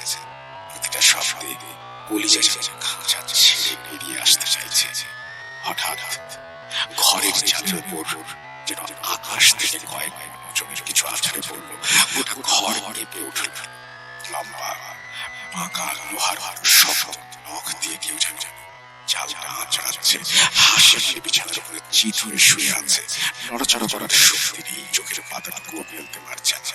ঘরের কোনায় দাঁড়ানো 6টা ছায়া জিন একসাথে ফিস ফিস করে উঠল। গলাটা হেমি, বরফের মতো ঠান্ডা। সঙ্গে সঙ্গে দরজার নিচে দিয়ে হুড়মুড় করে ঢুকলো একটা গন্ধ, পচা শোল মাছের আষ্টে গন্ধ, কবর থেকে তোলা 10 দিনের পুরনো লাশের গন্ধ, টাটকা রক্তের গন্ধ। গন্ধটা ঢুকতে হাসামালে পেট গুলিয়ে উঠল। আর হ্যারিকেনের হলদে আলোটা চোখের সামনে তপ করে নীল হয়ে গেল, শ্মশানের আগুনের মতো নীল। আর ঠিক তখনই বাঁশের বেড়ার ফাঁক দিয়ে ফুটে উঠল দুটো চোখ। চোখ নাকি জ্বলন্ত কয়লার গন্ধ। হঠাৎ বেড়ার মোটা বাঁশ মোট করে ফাঁক হয়ে গেল, আর সেই ফাঁক দিয়ে ঢুকলো একটা মাথা। না, ওটা কোনো মানুষের মাথা না, একটা শোল মাছের মাথার মতো বিকৃত, চ্যাপ্টা কাঁচে সবুজ আশা ঢাকা। জিনিসটা পুরোপুরি ঘরে ঢুকলো। সুযোগটা নেই, শুধু মাথা। ওটা হাসানের চাটার দিকে এগিয়ে এলো। হাসান চিৎকার করতে গেল, কিন্তু গলা দিয়ে এক মোটা আওয়াজ বের হলো না। মনে হলো কেউ গলার ভেতর এক খাপা বরফ ঢুকিয়ে দিয়েছে। ঠিক তখনই ঘরের চার কোণ থেকে 6টা ছায়া একসাথে গর্জে উঠল। গর্জনের তেজ শুনে মনে হলো আসমান জমিন ফেটে যাবে। বাতাস এত ভারী হয়ে গেল যে হাসিমালি তার বুকে একটা পাহাড়ের মতো চাপ অনুভব করল। একদিনটা তপ করে নেমে গেল। নিকশ কালো অন্ধকার, আর সেই অন্ধকারে শুরু হলো ধস্তাধস্তি। হাসামালি 2 হাতে কান চেপে ধরল, তবু ধস্তাধস্তির শব্দ থামে না। কতক্ষণ গেল? 1 মিনিট, 1 ঘন্টা, নাকি 1 বছর? কেউ জানে না। সময় যেন থমকে গেছে। একসঙ্গে সব চুপ, একদম নিস্তব্ধতা। কয়েক সেকেন্ড পর হ্যারিকেনটা নিচে নিচেই লপ করে চলে উঠল। আলোটা কাঁপছে। হাসিমালির চোখ মেলে তাকাতেই তার কলিজার পানি শুকিয়ে গেল। ঘরে ঘরে যেতে ছড়িয়ে আছে মুচকুচে কালো আঁশ। যেখানে যেখানে সেই কালো লালা পড়েছে, সেখানে তৈরি হয়েছে ছোট ছোট দেয়ালে বাঁশের বেড়ায় 8-10টা গভীর আঁচড়। আর সামনে 6টা ছায়া দাঁড়ানো, কিন্তু ওদের শুরুটা আগের মতোই ক্লান্ত। ওদের মধ্যে সবচেয়ে লম্বা, সবচেয়ে ভারী ছায়াটি ধীরে ধীরে হাসার দিকে এগিয়ে এলো। আজ ফিরিয়ে দিলাম হাসি, কিন্তু শুনে রাখ, ওরা আবার আসবে। প্রতি অমাবস্যায় আসবে। যতদিন তুই এই দুনিয়ার আলো বাতাস নিচ্ছিস, ততদিন।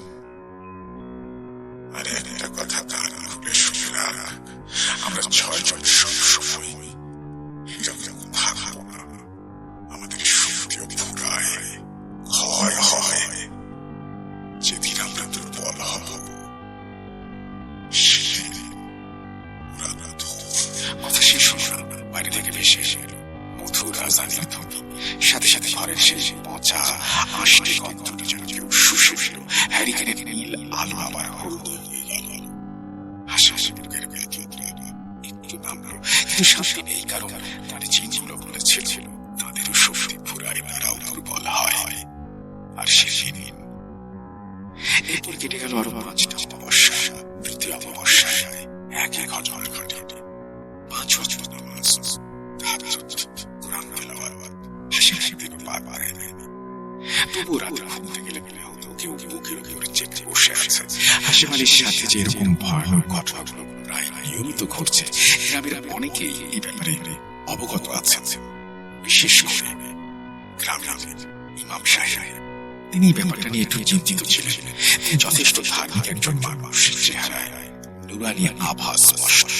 তারপর এলো এক অমাবস্যা রাত। ইমাম সাহেব আসরের পর হাসি রেখে বললেন, তোমার চোখের নিচে কালি পড়েছে, হাসি নিজেকে ধরে রাখতে পারল না, হাউ হাউ করে কেঁদে ফেলল।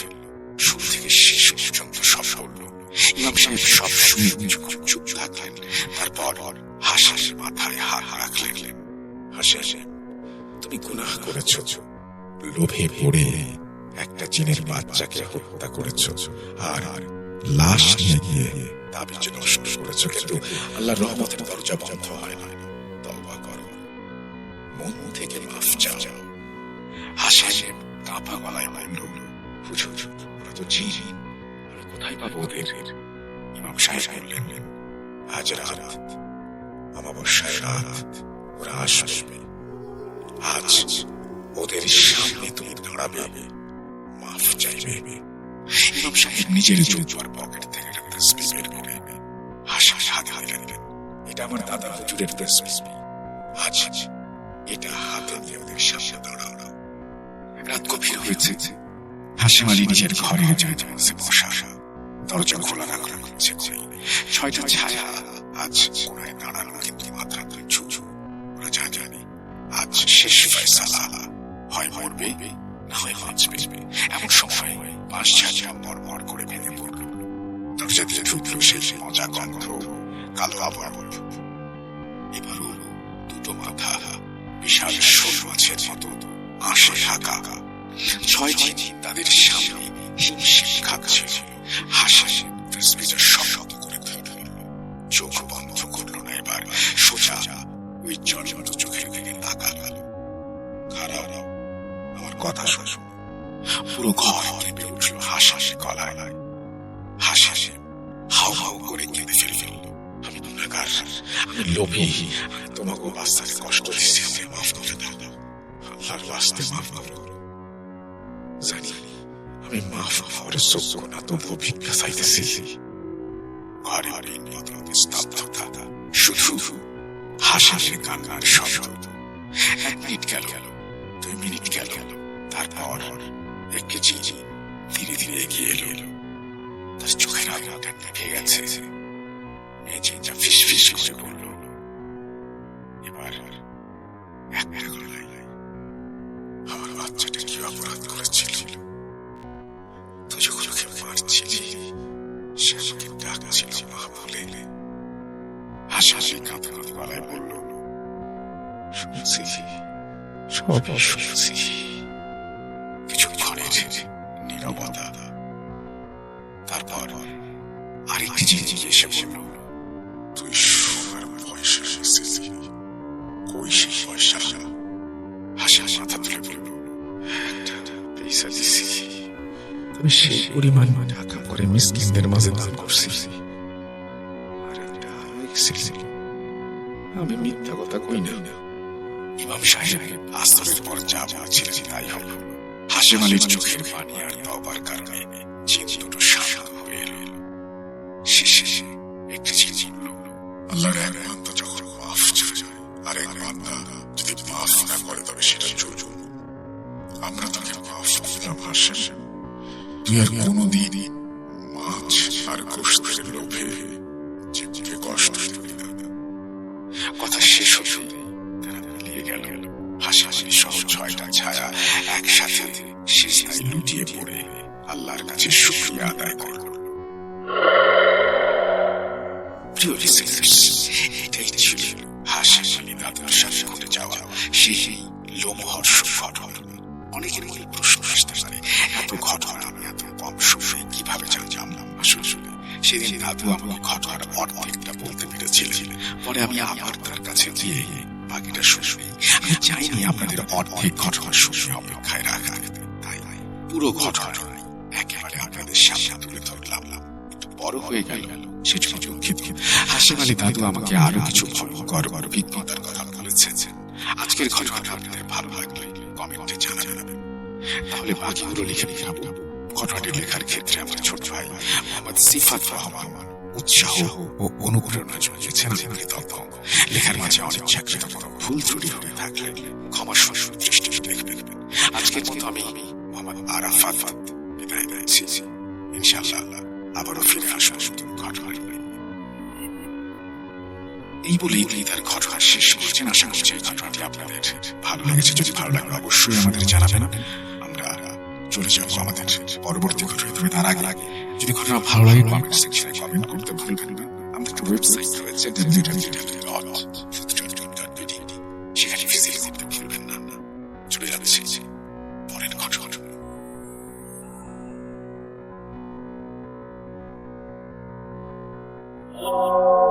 আবারও রাতের আধারে ভয়ের রাজ্য জুড়ে ফিরেছি সেই পুরনো সুর। বিশ্বাস করা বা না করা আপনার ব্যাপার। The old music comes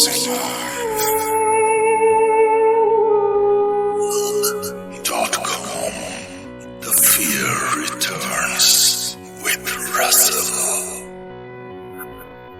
আপনাদের সবাইকে স্বাগত জানাচ্ছি। আমি রাসেল। আশা করছি আপনারা সবাই ভালো আছেন, ভালো আছেন।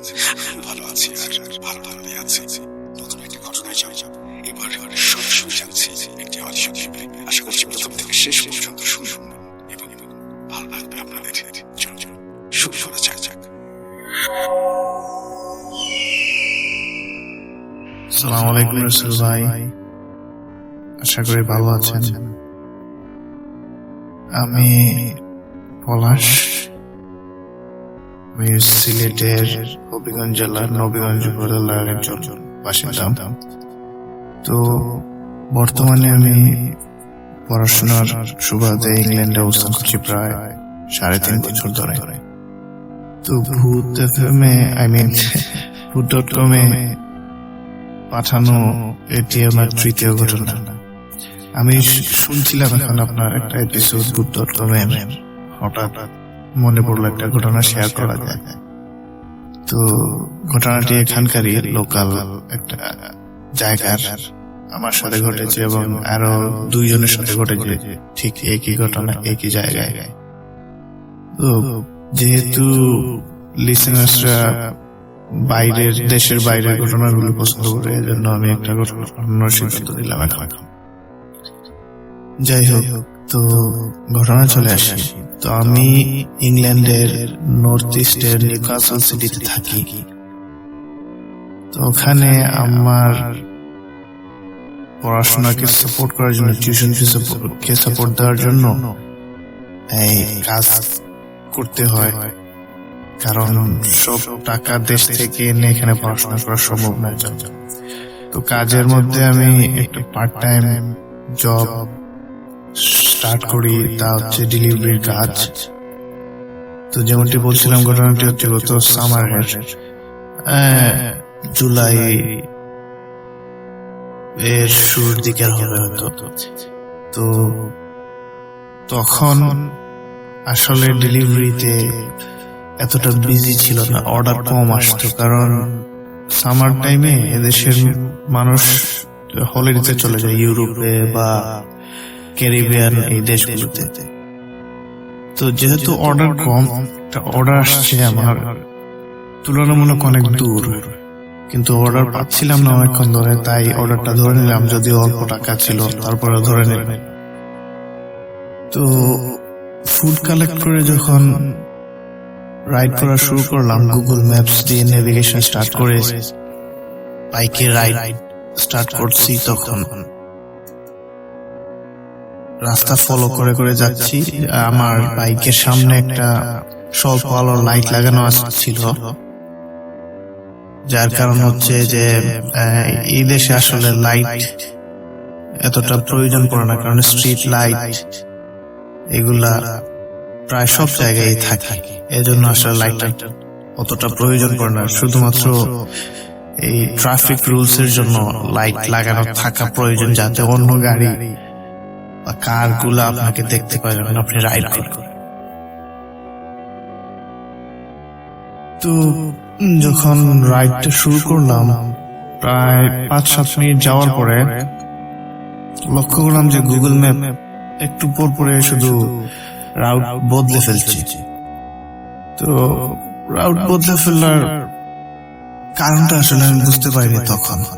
আসলে কি হচ্ছে, আমি ভাবছি যে কোনো গ্লিচ বা এরকম কিছু হবে। তো তারপরেও ফলো করে যাওয়া শুরু করছি আর কি। তখন আমাদের এখানে একটা পার্ক আছে, তো পার্কটার নাম হচ্ছে হিটন পার্ক। বলে রাখা ভালো, তখন বাজে প্রায় রাত 2:30টার দিকে।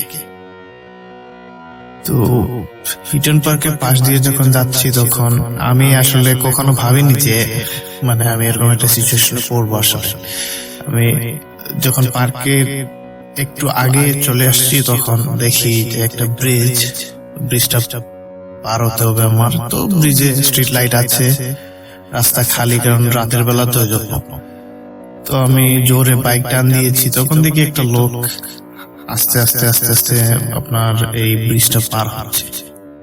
আমি ভাবলাম পার হতেই পারে, এদেশে রাত বেরোতে 2-1 লোক মানে এভাবে দেখা যায়, ওরা ক্লাব টাব বা বার এগুলা থেকে আসে, বাসা দিকে যায় বা হতে পারে কোথাও যায়, যার যার প্রয়োজন আর কি।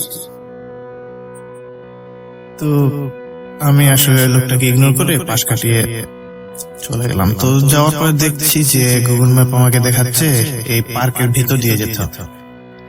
তো আমি ভাবলাম যাই হোক, পার্কের ভিতরের রাস্তাগুলো অনেক ভালো হয় এবং নীরব হয়, মানে জনশূন্য থাকে, এজন্য বাইক টানতে মানে খুব সুবিধা হয় আর কি, স্পিডে টানা যায়। তো যথারীতি আমি রাইট টার্ন করে পার্কের ভিতরে ঢুকে গেলাম। ঢুকার পরে বুঝলাম যে না, আমি তো একটা ভুল করে ফেলেছি। গুগল ম্যাপ দেখাচ্ছে ঠিকই এদিকে যেতে হবে আমার লোকেশনে যাওয়ার জন্য, কিন্তু পার্কের ভিতরে ঢুকে দেখি এই পার্কের মধ্যে কোনো স্ট্রিট লাইট নাই, আর পুরা পার্কটাই ঘুটঘুটে অন্ধকার আর কি। গাছপালা, প্রচুর গাছপালা, এদেশের পার্কগুলোতে গাছপালা কিন্তু মানে এগুলা ঘন বন জঙ্গলের মতো। মাঝখান দিয়ে রাস্তা থাকে আর বেঞ্চ থাকে মানুষ লোকজন বসার জন্য।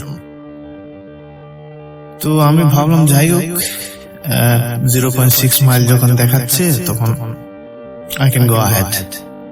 তো লাইট মিটমিটে আলোর একটা লাইট ছিল, দেখতে দেখতে যাচ্ছি। তো যাওয়ার পরে যতই ভেতরে ঢুকছি, ততই যেন গাটা শিউরে উঠতে লাগলো। আর চারদিকে বাইকের আওয়াজে পাখি উড়াউড়ি শুরু করছে, মাথার উপর দিয়ে কয়েকবার পাখি কয়েকটা গেছে। কি পাখি এটা আসলে বলতে পারবো না, কারণ অন্ধকারের মধ্যে। আর একটা বিষয় হচ্ছে, যতই ভেতরের দিকে যাচ্ছি অন্ধকারটা ততই গাঢ় হচ্ছে, আর আমার লাইটের আলোটা মনে হচ্ছে ততই অনেক ক্ষীণ হয়ে আসছিল। আমার কাছে তখন আর কোনো ব্যাকআপ লাইটও নেই বা কিছুই নেই যে আমি মানে এই যে অন্য একটা লাইট জ্বালাবো বা এরকম কোনো মানে কিছুই ছিল না আমার কাছে। আমি আসলে ভাবিনি যে আমাকে কখনো এই পরিস্থিতিতে পড়তে হবে, এতটা ভয় পাইছিলাম আর কি। তো যাওয়ার পরে একটা প্রায় 1-1.5 মিনিট রাইড করার পরে দেখি যে ম্যাপ আমাকে দেখাচ্ছে যে লেফট টার্ন করার জন্য একটা জায়গায় গিয়ে লেফট টার্ন করার। তো ওই জায়গায় গিয়ে যখন লেফট টার্ন করবো, আমি দাঁড়াইছি, দাঁড়ানোর পরে দেখি ওই দিকে কোনো রাস্তাই নাই, মানে পুরো ঝোপ জঙ্গল, এর মধ্যে দিয়ে দেখাচ্ছে যে লেফট টার্ন করতে হবে। আসলে গুগল ম্যাপ কখনো এরকম করে না, যেদিকে রাস্তা নাই ওইদিকে মানে লেফট টার্ন বা টার্ন করার কথা, মানে টার্ন করার কোনো ডিরেকশন কখনোই দেয় না। স্পেশালি এই দেশে তো দেয়ই না, কারণ এই দেশের রাস্তাঘাট গুলা সবই স্পেসিফিকলি মেনশন করা থাকে ম্যাপে। তো আমি ওখানে দাঁড়িয়ে চিন্তা করছিলাম যে কোন দিকে যাব। আমি এই পার্কে আর কখনো আগে যাইনি, যার কারণে রাস্তাটাও আমার চেনা না। তো আমি খেয়াল করলাম যে আমার সামনে একটা মানে সাদা কাপড় পরা একটা মহিলা, ও পায়চারি করছে সামনে। আমি মানে পুরো তাজ্জব হয়ে গেলাম, আরে এই রাত্রিবেলায় ঘুটঘুটে অন্ধকার একটা আলোর কোনো মানে নিশানাই নেই, এখানে এই মহিলাটা কি করে একা একা। আমি ভাবছি এই ইংলিশ গুলা এগুলা কিছুটা পাগলাটে থাকে, এই জন্য আর মানে অতটা সিরিয়াসলি নেই। কিন্তু যখন দেখলাম যে না, মানে it doesn't make any sense, এই মহিলাটা এখানে থাকার তো কোনো কথাই না। আর আমাদের গুগল ম্যাপ আমাকে উল্টাপাল্টা দেখাচ্ছে। আমি তো তখন পুরাই আসমান থেকে পড়ছি আর কি, পড়ে তো এখন তো আমার মানে অবস্থা খুব খারাপ। আমি মানে দোয়া দরুদ পড়া শুরু করলাম, বুকে ফুটো দিলাম, ম্যাপ ট্যাপ থেকে এক্সিট মেনে আমি ফোনের লাইটটা জ্বালিয়ে আর কি সূরা পড়তে পড়তে পুরা মানে বাইকটা ঘুরিয়ে উল্টা টান দিয়ে দিছি আর কি, মানে পুরা স্পিডে যত স্পিড ছিল। মানে আমার তখন মনে হচ্ছিল যে এই হয়তো মহিলাটা আমার পেছনে পেছনে আসছিল, কিন্তু আমি পিছনে থাকানোর ভুলটা করি নাই। আর এত স্পিডে পিছনে থাকানোর মানে কোনো সুযোগ নেই। একটু মানে 19 থেকে 20 হলেই আশেপাশে গিয়ে কোনো গাছের মধ্যে বাড়ি মারার চান্স থাকে, এজন্য আমি আর পেছনে থাকার চেষ্টাও করিনি। তো যখন রাইড করতে করতে পার্ক থেকে যেদিকে আসছিলাম ওদিকে যখন প্রায় গেটের এখানে চলে আসছি বেরোবো, তখন দেখি ওই যে লোকটাকে প্রথমে বলছিলাম, একটা লোক আপনার এই ব্রিজ দিয়ে পার হচ্ছিল, ও ওই গেটের সামনে পায়চারি করছে, মানে রাস্তার এপার থেকে ওপারে যাচ্ছে এবং আসছে। আমি ভাবলাম এই লোকটা এখানে কি করে, ও তো আমি যেদিকে আসছিলাম ওর অপোজিট দিকে চলে গেছিল, তাহলে এখন এখানে এসে পায়চারি করতেছে কেন? মনে হচ্ছিল লোকটা আমার জন্য অপেক্ষা করছে। তো আমি যখন ওর কাছাকাছি চলে আসছি, তো আমার দিকে এমন ভাবে তাকাইছে, মানে এত ঠান্ডা একটা চাহনি, মনে হয় দেখলে মনে হয় যে মানে আপনার এখনই পারলে এখনই গলার টিপ দিয়ে ধরে, এই অবস্থা। তো আমি দ্রুত ওকে পাশ কাটিয়ে, মানে যত দ্রুত সম্ভব পাশ কাটিয়ে আর কি ব্রিজের দিকে না গিয়ে উল্টা যেদিকে মেইন রোড দেখা যায় ওই দিকে টান দিয়েছি। এত জোরে টান দিয়েছি, আমি এত জোরে কখনো বাইক টানি নাই। টান দেওয়ার পরে যখন মেইন রোডে উঠছি, উঠার পর দেখি গুগল ম্যাপে দেখা যাচ্ছে এখন যে রাইট একটা ডিরেকশন, কোন জায়গায় যেতে হবে। এখন আমার রাস্তাটা হচ্ছে না লাগতেছিল। তখন গেলাম ওই জায়গায়। তো ইন দ্য মিন ওয়াইল আমার একজন বড় ভাই, উনিও ডেলিভারি করে, উনি আমাকে ফোন দিয়ে জিজ্ঞেস করছে যে আমি কই। আমি বললাম যে না, আমি তো এদিকে আসছিলাম, এই পার্কের মধ্যে দিয়ে ঢুকিয়ে এই ঘটনা ঘটছে। তুমি আমাকে বললো যে তুমি কি বোকা, এই এত রাত্রে এই পার্কের মধ্যে দিয়ে কেন ঢুকছো? তো পরে জানতে পারলাম উনার সাথেও সেম এই ঘটনা ঘটছিল।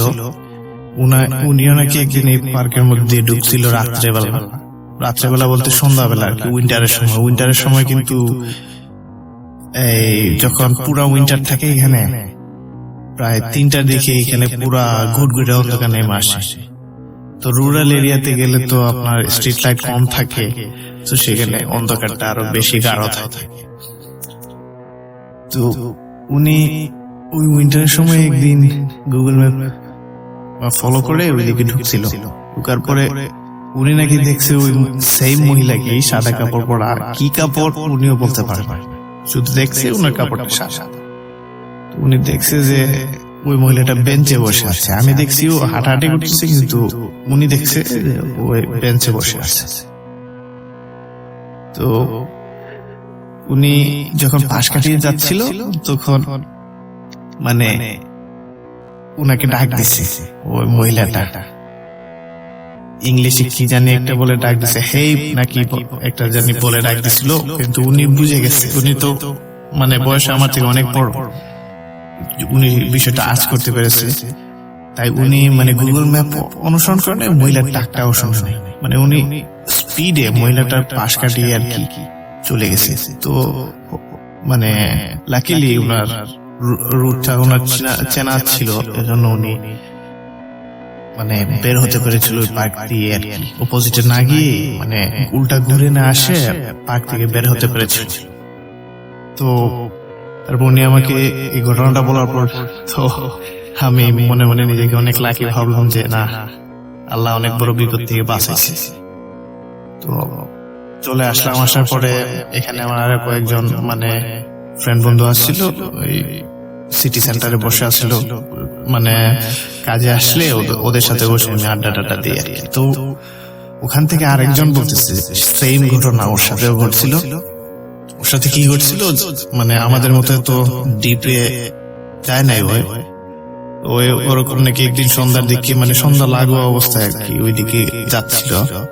তো যাওয়ার সময় গুগল ম্যাপ একদিকে ডিরেকশন দেখানোর পরিবর্তে অন্যদিকে দেখাইছে। তো ওই ভাবলাম গুগল ম্যাপে এরকম করে তখন ওই কি করছে যে গুগল ম্যাপে যেদিকে দেখাইতেছে ওইদিকে যাওয়া শুরু করছিল শুধু, কিন্তু পরে যখন পার্কে ঢুকবে, ওই পার্কটায় যখন ঢুকবে তখন দেখে যে একটা মহিলা রাস্তার মধ্যখানে দাঁড়িয়ে ওদিকে তাকিয়ে আছে। তো ওই দেখে তো পুরা একবার অবস্থা খারাপ। ওই কি করছে যে সাথে সাথেই মানে গুগল ম্যাপ থেকে এক্সিট মাইরা যে ডেলিভারি অ্যাপ উবার অ্যাপ আসছিল ওই অ্যাপের মধ্যে আপনার ওই অ্যাপের ডিরেকশন চেক করছে, কিন্তু দেখা যায় এখন ডিরেকশন অন্যদিকে দেখাইতেছে, কিন্তু গুগল ম্যাপে দেখাইতেছিল যে পার্কের ভিতর দিয়ে। তো ওই ঘটনাটা আমার সাথে শেয়ার করে, তো শেয়ার করার পরে বুঝতে পারলাম যে না, এই জায়গায় গেলে গুগল ম্যাপে কোন একটা গ্লিচের কারণে গুগল ম্যাপটা আমাদেরকে উল্টাপাল্টা ডিরেকশন দেয়, আর যার সাথে সামহাউ এই মহিলাটা কানেক্টেড। কিন্তু আমার সাথে যখন এই ঘটনাটা ঘটছিল তখন কিন্তু আপনার ওই ছেলেটা মানে লোকটা ছিল গেটের বাইরে, যেই দিকে এন্ট্রান্স ওইখানে ওই লোকটাকে আমি পাইছিলাম বেরোতে সময়, আর যেদিকে আমার বেরোয়ার কথা, যেদিকে আমি যাওয়ার কথা ছিল ওই দিকের মানে এক্সিটের সামনে মহিলাটাকে আমি পাইছিলাম। তো লাকিলি শুধু ভয় পাইছি আমরা, আর কিছুই আমাদের সাথে মানে খারাপ কিছু হয় নাই, কিন্তু তারপরেও এটা কিন্তু একটা এই দেশে এত একটা উন্নত দেশে আসার পরেও মানে এরকম ঘটনা কিন্তু আনএক্সপেক্টেড। যাই হোক, আমার মনে হয়েছিল যে ঘটনাটা মানে শেয়ার করলে ভালো হয়, তো শেয়ার করার।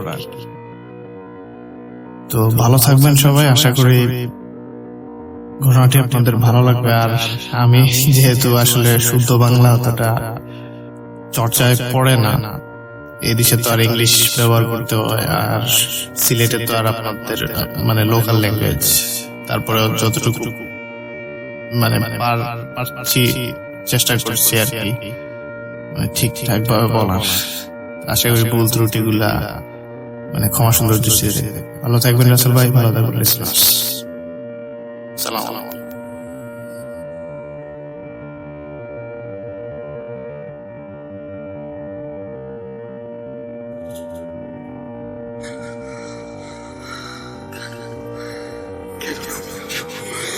আমি শুধু তোমার সাথেই থাকতে চাই। কিভাবে সম্ভব? মৃতদের এই পৃথিবীতে থাকতে নেই। তুমি তুমি চলে যাও, চলে যাও, প্লিজ চলে যাও।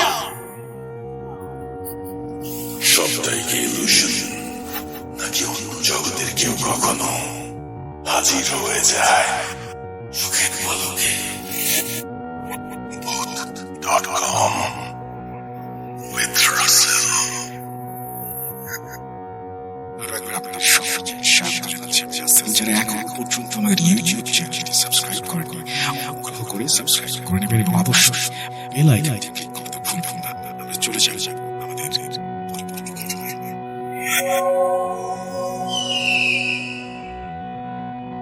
আসসালামু আলাইকুম প্রিয় রাসেল ভাইয়া, আশা করি ভালো আছেন। বরাবর মতন ভালো দলে আছেন, আলহামদুলিল্লাহ আমি অনেক ভালো আছি।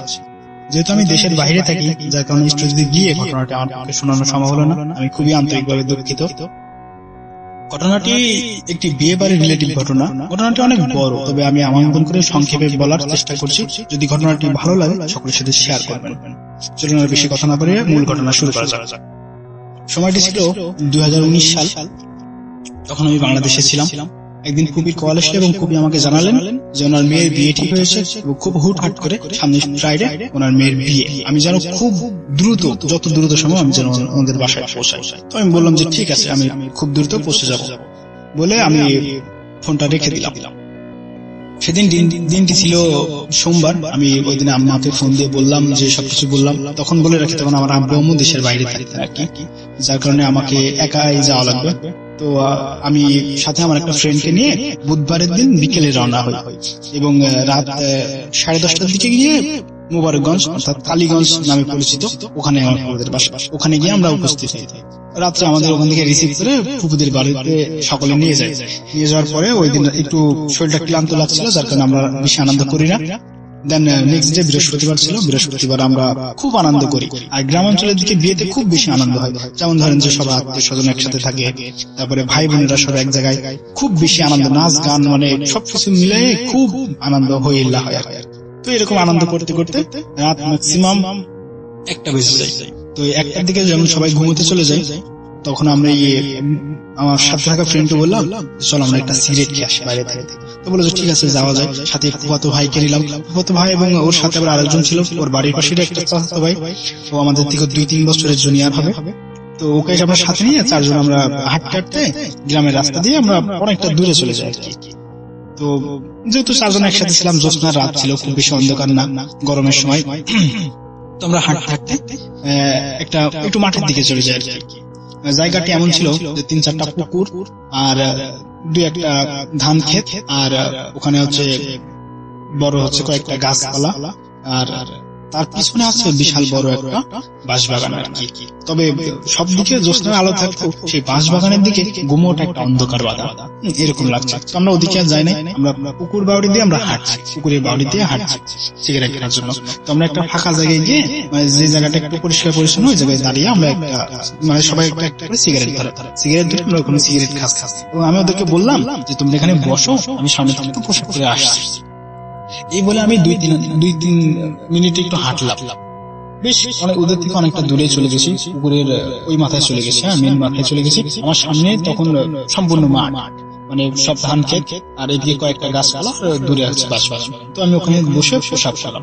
পোশাক করার পরে আমি যখন উঠে দাঁড়ানোর পরে সেই গাছের ওখানে আমার চোখ গেল, আমি দেখলাম যে গাছের নিচে একজন দাঁড়িয়ে আছে এবং সেটা হচ্ছে একটা নারী মূর্তি।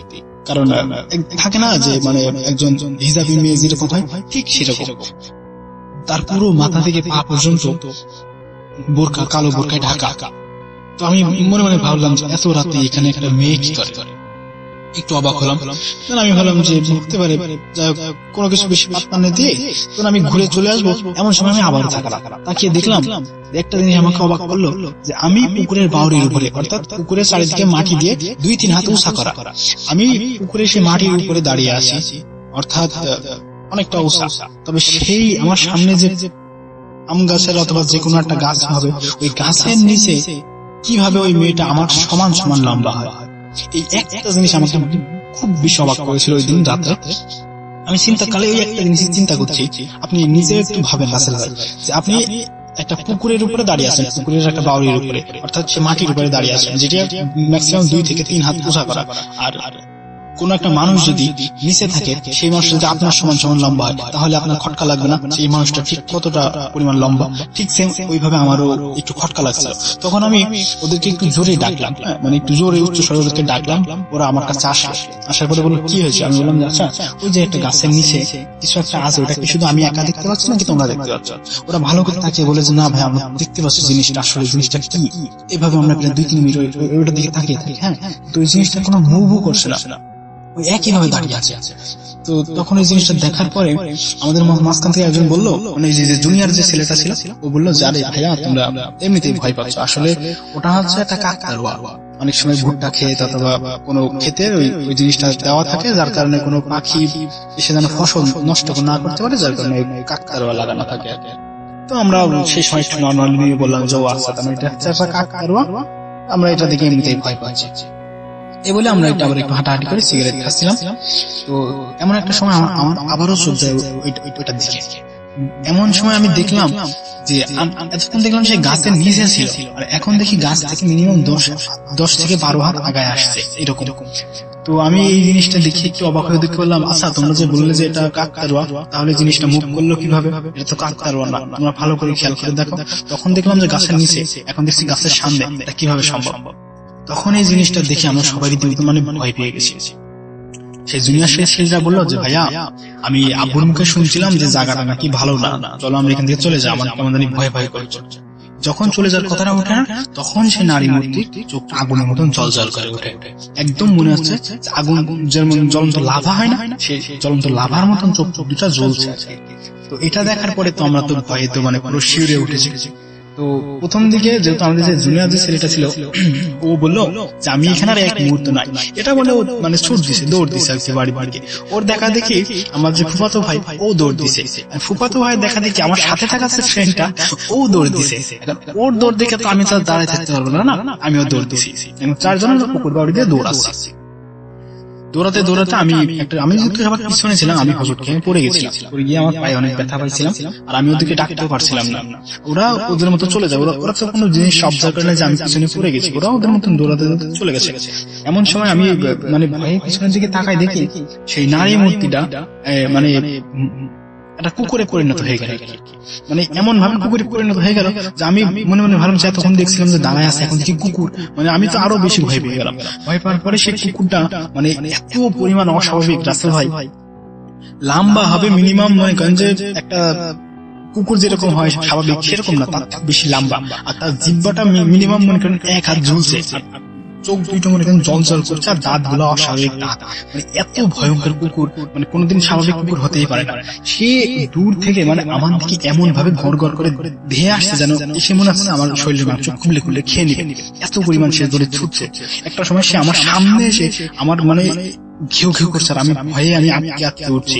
তার ঘেউ ঘেউ করার দিকে সে গড় করছে, আর আমার ঘেউ ঘেউ করছে। মানে মনে হচ্ছে সে আমাকে একদম পুরো খুবলে খেয়ে নিবে। সেদিন যে আমি কি পরিমাণ ভয় পেয়েছিলাম রাসেল ভাই, আর কি বলবো, সেই সাধারণ কুকুর যদি কোনো সময় যদি একটা মানুষের সামনে আসে, মানুষ অতটা ভয় পায় না, সেই অস্বাভাবিক কুকুরটা আমার সামনে আসার পর আমি যত পরিমাণ ভয় পাইছিলাম, এত পরিমাণ ভয় পেয়েছিলাম সেদিনকে। আমি যখন বুঝতে পারি যে এটা স্বাভাবিক কিছু না, এটা প্যারানরমাল কিছু, যখন বুঝতে পারছিলাম, তখন আমি 2 চোখ বন্ধ করে আমি আল্লাহকে দোয়া ইউজ করা শুরু করছিলাম জোরে জোরে। যখন আমি শরীরে একটু শক্তি অনুভব করলাম, তখন আমি ভাবলাম যে আমি আর এক মুহূর্ত না, আমি এক লাফে আমি উঠে আমি পিছনে দৌড় দিছি, সোজাসুজি দৌড় দিছি, আর আমি একবারের জন্য পিছনে তাকাই দেখি নাই। তো আমি যখন দৌড়াতে যখন আমি অর্ধেকে যাই, তখন দেখলাম যে আমার ফ্রেন্ড আর আমার 2 ভাই দুইটা আমার দিকে আগায় আসতেছে হাঁটতে হাঁটতে। তো ওরা আমাকে প্রশ্ন করেছে, তুমি এখন কোথায় ছিলে? আমি বললাম যে আমি তো ওখানে হসপিটাল কেউ পড়ে গেছিলাম, তোমাদের ডাকতে পারি না। ওরা বললো যে হ্যাঁ, আমি পিছনে তাকাই দেখলাম তুমি নাই, যার কারণে তোমাকে একটু আগায় নিতে আসলাম আর কি। তো তুমি কইছিলাম? বললাম পড়ে গেছিলাম, চলো কিনা ভালো লাগছে না বলে আমরা কোন রকম ওই দিন রাত্রে বাড়িতে চলে আসি। তখন মিনিমাম বাড়িতে এসে দেখি যে মিনিমাম 2:30 বা অথবা 2:45 এমন বেজে গেছে। তো ওই দিন রাত্রে আমরা শুধু একটা কথা হচ্ছে যে জিনিসটা কি ছিল। তখন কিন্তু আমি ওদেরকে কুকুরের ঘটনাটা আমি ওদেরকে বলি নাই, না বলে আমি চুপচাপ গিয়ে আমার শরীরটা খারাপ লাগছিল, আমি শুয়ে পড়ার পরে সকালবেলা আমার এত পরিমাণ জ্বর রাসেল ভাই, আর এত পরিমাণ শরীর ব্যথা যে এরকম আমার এর আগে কোনোদিন হয় নাই।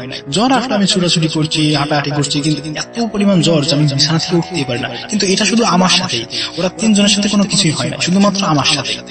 তো তখন মানে সবাই তো অনেক চিন্তায় পড়ে যায় যে কি ব্যাপার, ভালো ছেলে রাত্রে এরকম নাচ গান করলো, আনন্দ করলো, এখন জ্বরে পড়ে আসে, ব্যাপারটা কি? তখন জামাই বললো, জামাই অর্থাৎ আমার কুকুর হাজবেন্ড বললো যে রাত্রে আমি ওদেরকে দেখছিলাম বাইরে যেতে, হয়তো কোনো বাতাস অথবা কিছু একটা শরীরে লেগেছে, যার কারণে হয়তো একটু জ্বর এসেছে। চিন্তা কিছু নাই, আমি ডাক্তার এবং কবিরাজ 2জনকে আমি খবর দিব, ওরা এসে দেখে যাবে। যেহেতু বরযাত্রী আসার সময় হয়ে যাচ্ছে, তো সবাই একটু ব্যস্ত হয়ে পড়লো। আমি তো বিছানায় তখন শুয়ে আছি, কিন্তু আমার খুব খারাপ লাগছিল যে একদিকে আমার শরীর এরকম খারাপ, আর একদিকে বরযাত্রী আসছে। এখন আমার ফুপিরা বরযাত্রীর দিকে বেশি খিদমত দেবে নাকি আমার দিকে, মানে এইসব বিষয় নিয়ে খুব খারাপ লাগছিল। যাই হোক, বিকালের দিকে যখন বরযাত্রী যখন চলে গেল, বিয়ের ইভেন্ট যখন সবকিছু শেষ হয়ে গেল, তখন একজন ডাক্তার এসলো। ডাক্তার আসার পরে আমাকে একটা স্যালাইন দিল এবং কিছু হাই ট্যাবলেট দিল, যেগুলো পাওয়ার ছিল খুবই বেশি আর কি। তো আমি সেগুলো খাওয়ার পর আমার জ্বর স্বাভাবিকই ছিল, মানে কোনো রকম কমে না, যেরকম ছিল সেরকমই আছে, কমেও না ওই রকমই আছে। তো রাত্রে ঠিক ঈশান নামাজের কিছুক্ষণ পরে একজন কবিরাজ আসলো। কবিরাজ বলতে তিনি একজন হুজুর, মাথায় টুপি পরা, মুখে বড় বড় দাড়ি, একটু মানে দাদু টাইপের একজন মানুষ আসলো। এসে আমাকে মানে সালাম দিয়ে বললো বসতে পারেন? আমি বললাম জি বসে। ওয়ালাইকুম আসসালাম, বসে। বসলো, বসার পরে বললো যে কোনো মিথ্যা কথা বলবো না, আমি যেগুলো প্রশ্ন করবো সেগুলো উত্তর দিবা, কোনো কিছু ঢাকার দরকার নেই। তোমরা বলো যে তোমরা রাত্রে যখন বাইরে যাও কি হয়েছিল। তখন যখন আমরা এদিকে দিকে তাকালাম তখন উনি হুজুরটা বুঝতে পারলেন যে হয়তো আত্মীয়রা আছে বা সিনিয়র পার্সন আছে, ওদের কিছু বলবে না, ওদেরকে বাইরে যেতে বললো, মানে ফুবিদেরকে বললো যে আপনারা বাইরে চলে যান, আমি কথা করছি। তো সকলে বাইরে চলে গেল। তখন আমরা তখন সেই চারজন, যে চারজন আমরা রাত্রে ছিলাম, ওই চারজনকে প্রশ্ন করছে, একটাও মিথ্যা কথা বলো না, সব সত্যি কথা বলো, সমস্যা নাই।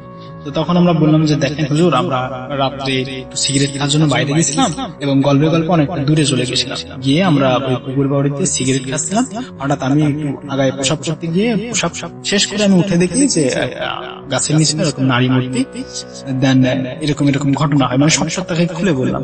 খুলে বলার পরে সে তো একটু চমকে গেল, চমকে একটু ভয় পেয়ে বললো যে তোমাদের কপাল খুবই ভালো যে তোমরা ওই দিন রাতে, মানে কালকে রাতে তোমরা বেঁচে গেছো, না হলে আজকে তোমাদেরকে আর হয়তো জীবিত দেখতে পারতাম না, হয়তো তোমাদের এতক্ষণে তোমাদের লাশ দাফন কাফন হয়ে যেত। তো এটা শুনে তো আমরা আরো বেশি ভয় পাই। আমরা প্রশ্ন করলাম যে কেন হুজুর এরকম বলছেন কেন? তিনি বললো যে তোমরা যে কবরস্থানের আশেপাশে ছিলে এটা কি তোমরা জানো? আমরা বললাম না, ওখানে তো কোনো কবরস্থান নাই। বলছে কবরস্থান আছে, তোমরা যে বাঁশ বাগানটা যে তোমরা দেখেছো ওইটা হচ্ছে একটা পরিত্যক্ত কবরস্থান, তবে ওই কবরস্থানটা স্বাভাবিক না, অস্বাভাবিক। যেমন যদি কেউ সুইসাইড করে, ধরো যে গলায় ফাঁস নিয়ে মারা গেল, অথবা রেলে মাথা দিয়ে মারা গেল, বা বিষ খেয়ে মারা গেল, শুধুমাত্র তাদেরকে ওই জায়গায় নিয়ে গিয়ে কবর দেওয়া হতো, দাফন করা হতো ওই বাঁশবাগানে। ওইদিকে কোনো স্বাভাবিক মৃত্যু যাদের হয় তাদেরকে কোনো সময় দিকে কবর দেওয়া হয় না। আর তোমরা যে পুকুরের দিকে ছিলে, ওই পুকুরটা আছে দুশান একটা পুকুর। ওই পুকুরে এমনও মানে ঘটনা আছে, আস্ত ডাব যদি ওই পুকুরে যদি ছুঁড়ে মারা যায়, পরবর্তীতে ওই ডাব যখন উঠানো হয় তখন দেখা যায় ওই ডাবের ভিতরে পানি থাকে না। মানে এরকম অনেক সে ঘটনা আমাদেরকে বলতে থাকলো আর কি, অস্বাভাবিক ঘটনা বলতে থাকলো। ওই পুকুরটা নাকি দুশান, খুব একটা ভালো না। তো এটা শুনে তো আমরা আরো বেশি ভয় পেয়ে যাই। ভয় পাওয়ার পরে আমাকে হুজুর বললো যে তুমি সবথেকে বড় ভুল করছো যে ওখানে গিয়ে প্রসাব করাটা, তুমি ওদের স্থানীয় জায়গায় গিয়ে তোমার প্রসাব করা উচিত হয় নাই। আর তোমরা যতক্ষণ সিগারেট খাচ্ছিলে ততক্ষণ এই জিনিসটা তোমাদের কাছে আসতে পারে নাই।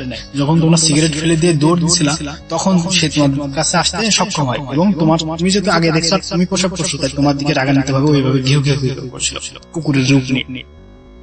তো এটা শোনার পরে তো আমি খুব ভয় পেয়ে যাই। তো আমি ওনাকে বললাম যে দেখেন এগুলো তো আমরা ইচ্ছাকৃত ভাবে করি না, আমরা অনিচ্ছাকৃত ভাবে আমরা এগুলো করে ফেলছি, তখন কি করবে, সমাধান কি? তখন উনি বললেন যে ঠিক আছে, উনি দেখছেন, উনি আমাকে আপাতত কোরআনের আয়াত কাগজে লিখে সেটা সুন্দর করে মুড়াই একটা তাবিজের ভিতর দিয়ে বলে যে তুমি সেটা সবসময় নিজের কাছে রাখো, অর্থাৎ হাতে অথবা গলায় বেঁধে রাখো, আর পানিতে ফু দিয়ে দোয়া কালাম করে পানিতে ফু দিয়ে আমাকে খাওয়াই দিল।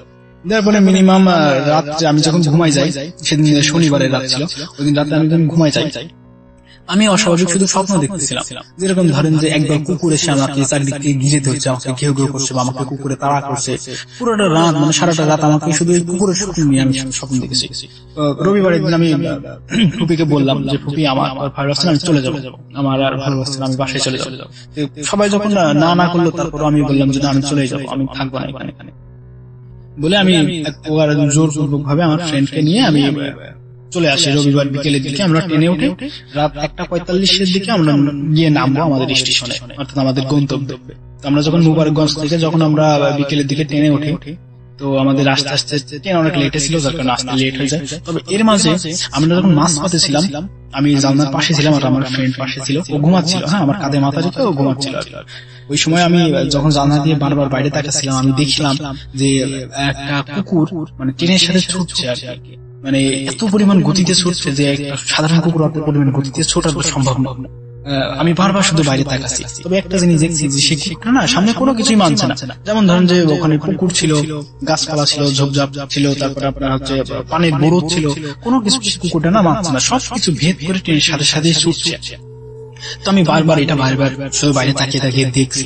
আমার সামনে একজন আন্টি ছিলেন, উনি আমাকে বললেন যে বাবা কি ব্যাপার, তুমি ট্রেনের বাইরে জানলা দিয়ে কি দেখছো এরকম? তো আমি বললাম যে আন্টি আমি ওই যে একটা প্রাণী দেখছি, আপনি দেখছেন এটা? বলছে কই না, তো কিছুই তো না, সবকিছু তো আফসা। আমি বললাম যে না ওখানে একটা প্রাণী আছে, সেটা দেখা যাচ্ছে। উনি বললেন যে না তোমার হয়তো মনে, তুমি একটা কাজ করতে পারো, তুমি জানালাটা বন্ধ করে দাও। আমি ট্রেনে জানালাটা উপর থেকে আমি পর্দা নামিয়ে বন্ধ করে দিই।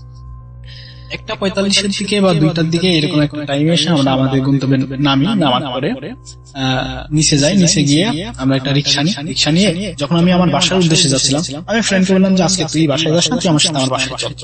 বলে আচ্ছা ঠিক আছে, যেহেতু রাত হয়ে গেছে তো রাত্রে বাসায় গিয়ে বিরক্ত করছে না, চল তোর বাসায় যাই। বলে ওকে যখন নিয়ে আসি, রাস্তায় দেখবেন যে শহরের দিকে অনেক কুকুর মুকুর থাকে, হ্যাঁ, যেরকম রাস্তার পাশে দুই একটা কুকুর থাকবে সবসময়, বা কোনো ল্যাম্পপোস্টের আলোর নিচে শুয়ে আছে।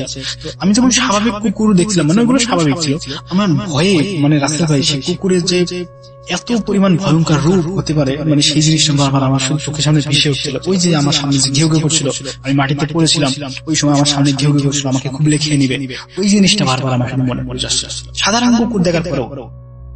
তারপরে আস্তে আস্তে আমি যখন বাড়িতে আসি, বাড়িতে এসে আমি এই বিষয়ে কাউকে জানাই না, জানার পরে আমার পরিচিত ভালো একজন হুজুর ছিল, হুজুরের সাথে আমি যখন পরামর্শ করি তখন হুজুর বললো যে তুমি এই সবগুলার দিক থেকে দূরে থাকে, কয় যে তোমরা আজকে ছেলে তো তোমরা এগুলো বিশ্বাস করো না, কারণ এগুলার অস্তিত্ব পৃথিবীতে আছে, সবকিছুই পৃথিবীতে আছে। তো যেহেতু তোমরা বেশিরভাগ এখন সায়েন্স নিয়ে বেশি বিশ্বাস, তো তোমাদের এই সবগুলোর দিক থেকে এতটা তোমাদের অবহেলা করা ঠিক হয় না। তুমি ওখানে গিয়ে পোশাক পরার সময় তোমরা সব জায়গায় যেখানে সেখানে তোমরা পোশাক পরে বেরোচ্ছ, তোমাদের এই ছেলেদের একটাই সমস্যা। তো উনি আমাকে অনেক বকাঝকা করার পরে আমাকে বোঝানোর পরে বলে যে সবসময় নামাজ কালাম নিয়ে থাকো, কোরআন শরীফ পড়ো, দোয়া কালাম করো সবসময়, ইনশাআল্লাহ কোনো কিছু হবে না। তো ওনার কথা মতন আমি সবকিছু এইভাবে কন্টিনিউ চালিয়ে যাই। তারপর থেকে আমার আর কোনো এরকম কোনো কিছু হয় নাই। কিন্তু আমি স্বপ্ন দেখতাম, ওই যে বললাম না যে স্বপ্ন, আমাকে একদল কুকুরে তাড়া করছে বা কুকুর এসে আমাকে খুবলে খেয়ে নিচ্ছে, বা আমাকে একদল কুকুর চারিদিকে ঘিরে রেখেছে, এরকম আমি স্বপ্ন প্রায় দেখতাম। তখন থেকে এখন পর্যন্ত স্বাভাবিক কোনো কুকুর দেখলেও রাসেল ভাই আমি 100 হাত দূরে থাকি। মানে আমার কাছে সেই ঘটনাটা শুধু মনে পড়ে যায়, আমি যখন কুকুর দেখি, সাধারণ কোনো কুকুর দেখি, বিদেশে অনেক কুকুর থাকে, অনেক কিউট হয়, অনেক ফ্রেন্ডলি হয়, অনেক মানে যে কেউ দেখলে আদর করতে মন চায়, এরকম কুকুর আমি সেসব কুকুর দেখলেও অনেক ভয় পাই, যার কারণে কুকুর থেকে আমি 100 হাত দূরে থাকি। যাই হোক, এই ছিল মূল ঘটনা, অনেকটা লং ঘটনা হয়ে গেল। আমার কথার মধ্যে যদি কোনো ভুল ত্রুটি থাকে সকলে ক্ষমা সুন্দর দৃষ্টিতে দেখবেন। রাসেল ভাই আসসালামু আলাইকুম। আশা করবো সবসময় ভালো থাকবেন, ভালো দলেই থাকবেন। মোস্ট ইম্পর্টেন্ট সকলে ভূত চট্টগ্রামের সাথেই থাকবেন। আজকের মতন আমি এখানে শেষ করলাম। আল্লাহ হাফেজ, সকলে আমি ভালো থাকবেন। আসসালামু আলাইকুম।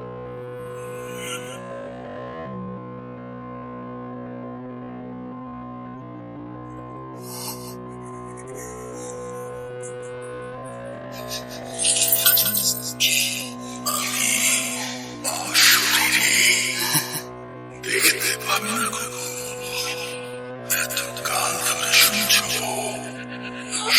দেখি পাও না তো।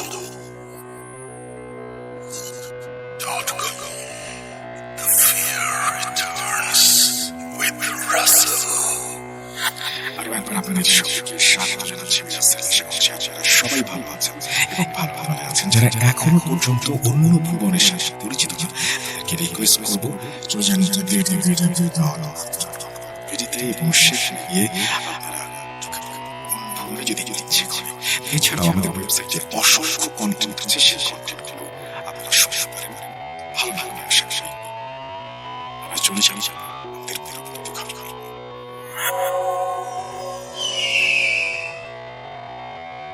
আসসালামু আলাইকুম রাসেল ভাই ও প্রিয় লিসেনার্স, আমি জানি আপনারা সবাই ভালোই আছেন, ভালোর দলেই আছেন। যাই হোক, আমি আবারও আপনাদের সামনে হাজির হলাম। যদিও পূর্বের আমার স্টোরিগুলো হয়তো বাতিল হয়ে গেছে, পছন্দ হয় নাই, সিলেক্ট হয় নাই, এই জন্য আবারও নতুন করে বসলাম, যদি সিলেক্ট হয় এই আশায়। যাই হোক, আমি কিছু কথা বলতে চাই। শুরুতে কিছু কথা বলতে চাই, সেটা হলো এরকম স্টোরি শোনা যায় যে অমুক জায়গায় অমুক মানুষ মারা গেছে, তারপর দেখা যায় যে ভূত হয়ে ঘোরাফেরা করছে। আসলে মূলত ইসলাম ধর্মে কেন কোনো ধর্মে মনে হয় এরকম কোনো কিছু নাই যে মানুষ মরে ভূত হয়ে আবার পৃথিবীতে আসে। এটা নিতান্তই নিছক মানুষের ভুল ধারণা। যাই হোক, কিছুদিন আগে হয়তো আমি আজহারি হুজুরের বয়ানের মধ্যে শুনছিলাম, উনি বলেছিল যে মানুষ মরার পরে এক প্রকার জিন আছে, তারা নাকি মানুষের এই রূপ ধরে মানুষের সামনে আসে, ভয় দেখায়, মানুষের সামনে আত্মপ্রকাশ করে। তো এরকম হতে পারে যে এই জিনগুলা এরকম মানুষের রূপ ধরে আত্মপ্রকাশ করে মানুষদেরকে ভয় দেখাতে চায়।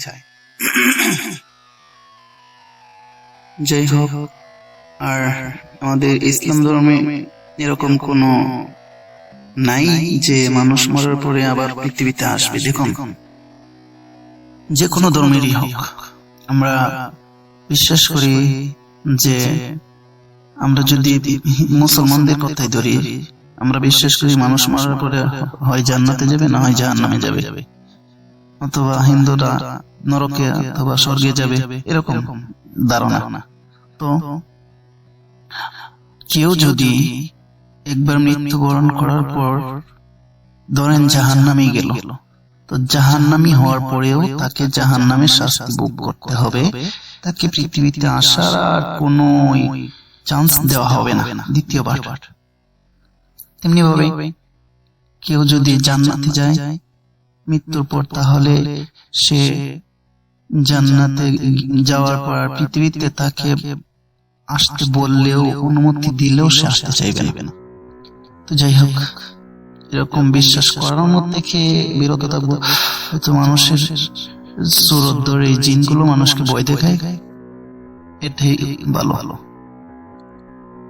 যাই হোক, আমি আজকে আমার নিজের সাথে গোটা ভৌতিক বলতে কি বুঝতে পারি নাই, জানি না, তো শেয়ার করতেছি, আপনারাই বিচার করেন।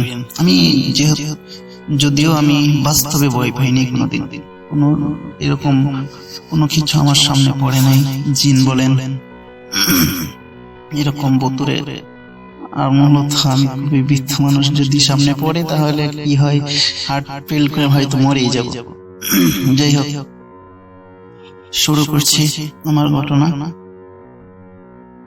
তো 2 তলা ভবন, পুরাতন ভবন, ছাত্রদের কোলাহল, উস্তাদরা সারাক্ষণ নিগরানিতে। তেমনি বলছিলাম আমাদের কিশোরগঞ্জ এক মাদ্রাসা, আমি ওই মাদ্রাসায় লেখাপড়া করতাম। তো প্রথমে আমি শুরু করি, আমি নরসিংদীর ঘটনাটা দিয়ে। নরসিংদী মাদ্রাসায় যখন পড়ি, তখন মাদ্রাসায় এরকম কোনো, আমি ওই সময় মাদ্রাসায় থাকাকালীন আমি কোনো সময় বলতে শুনতাম না, এরকম কোনো কিছু চিন্তায় আসতো না, কারণ ওইখানে লেখাপড়ার খুবই চাপ ছিল, লেখাপড়ার মধ্যে বেশি মনোযোগী হতাম। তো এরপরে একদিন রাত্রে যখন ঘুমাইলাম সবাই, তো ঘুমানোর পরে গভীর রাতে আমি স্বপ্নে দেখছি যেন একটা ঘরের মধ্যে কি যেন শুধু একটা মানুষের মাথা অনেক বড়, শুধুমাত্র আমার মুখের কাছে আইসা এরকম ভাবে বিভৎস চেহারা আমার দিকে তাকিয়ে আছে। আর আমি এটা দেখে একবারে কি বলবো, মানে আমার মুখ দিয়ে কোনো কথা বের হচ্ছে না, একবারে স্তম্ভিত হয়ে গেছি। স্বপ্নে দেখতেছি আমি, এটা স্বপ্নের, তো স্তম্ভিত হয়ে গেছে। আমি সূরা পড়তে চাইতেছি, কিন্তু আমার মুখ দিয়ে কোনো কিছুই বের হচ্ছে না। আমি শরীরের শক্তি দিয়ে আমি লা ইলাহা ইল্লা আনতা সুবহানাকা ইন্নী কুনতু মিনাজ জালিমিন, লা ইলাহা ইল্লাল্লাহ মুহাম্মাদুর, এইগুলা পড়তেছি আমি জোরে জোরে। মানে আমি পড়তে চাইতেছি কিন্তু আমার মুখ দিয়ে বের হচ্ছে না। আর আমি আরো শরীরে যত শক্তি আছে সব শক্তি দিয়ে আমি পড়তে শুরু করি, কিন্তু ওই দিকে কিন্তু বাস্তবে কিন্তু রুম ফাটিয়ে ফেলতেছি, মানে একেবারে চিৎকার করে করে। তো আমার পাশে থাকা এক ছাত্র ছিল, সে আমাকে ধরে ধাক্কা দিল। ধাক্কা দেওয়ার পরে আমি সজাগ হয়ে কি হইতেছে তারা জিজ্ঞেস করলো যে কি হয়েছে, বললাম না কিছু না, বলে আবার ঘুমিয়ে পড়লাম। এটা হচ্ছে প্রথমবার, অনেক বই পেয়েছিলাম ওই দিন। আরেকটা বাড়িতে থাকি, বাড়িতে রাত্রে ঘুমাইলাম। ঘুমানোর পরে আমি স্বপ্নে দেখি আমাদের পুকুরের ওই পার, এটা আসলে আমাদের পুকুর পার এমনিতেই হরর প্লেস, মানুষের অনেক ঘটনা আছে, ভৌতিক অনেক ঘটনা আছে এখানে। তো আমি রাত্রে স্বপ্নে দেখি আমাদের পুকুরের ওই পারে একটা বাড়ি আছে, বসবাস করে এই মহিলা আমার সম্পর্কে বাইস্তা বউ লাগে। তো স্বপ্নে দেখতেছি ওদের বাড়িতে নাকি একটা লোক আসছে, আসার পরে সব মানুষ জড়ো হয়ে গেছে। তো কেউ বাইর হইতেছে না, বাড়ি থেকে বাইর হইতেছে না। তো আমাকে আইসা বলতেছে যে চাচা আসেন। তো দেখেন যে কোনো প্রয়োজনে আমাকে ডাকতো। তো এরপরে আমাকে এসে বলতেছে যে চাচা দেখেন তো আইসা আমাদের বাড়িতে একটা লোক আইসে, এটা বের হইতেছে না।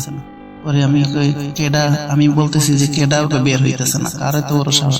এই কথা বলে আমি তাদের বাড়ির দিকে যাই, গিয়ে দেখি তাদের উঠোনের মধ্যে রান্না করছিল, যার শুধুমাত্র উপরে চালা ছিল একটা।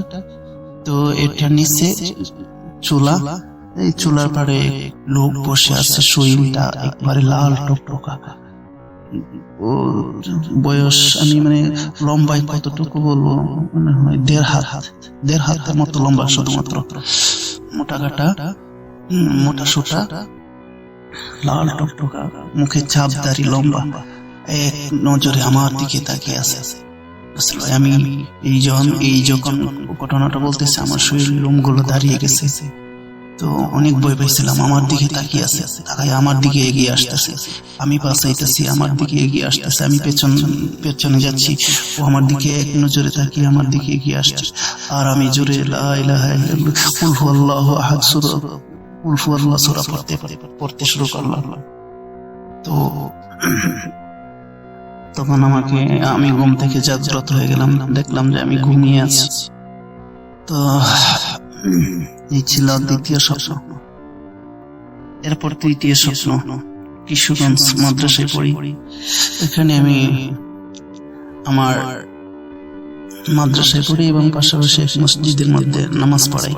তো মসজিদে থাকার ব্যবস্থা ছিল না, যেই কারণে মাদ্রাসায় আসতাম, আবার লেখাপড়া করে নামাজের টাইম হলে গিয়ে নামাজ পড়ে আসতাম, এটাই।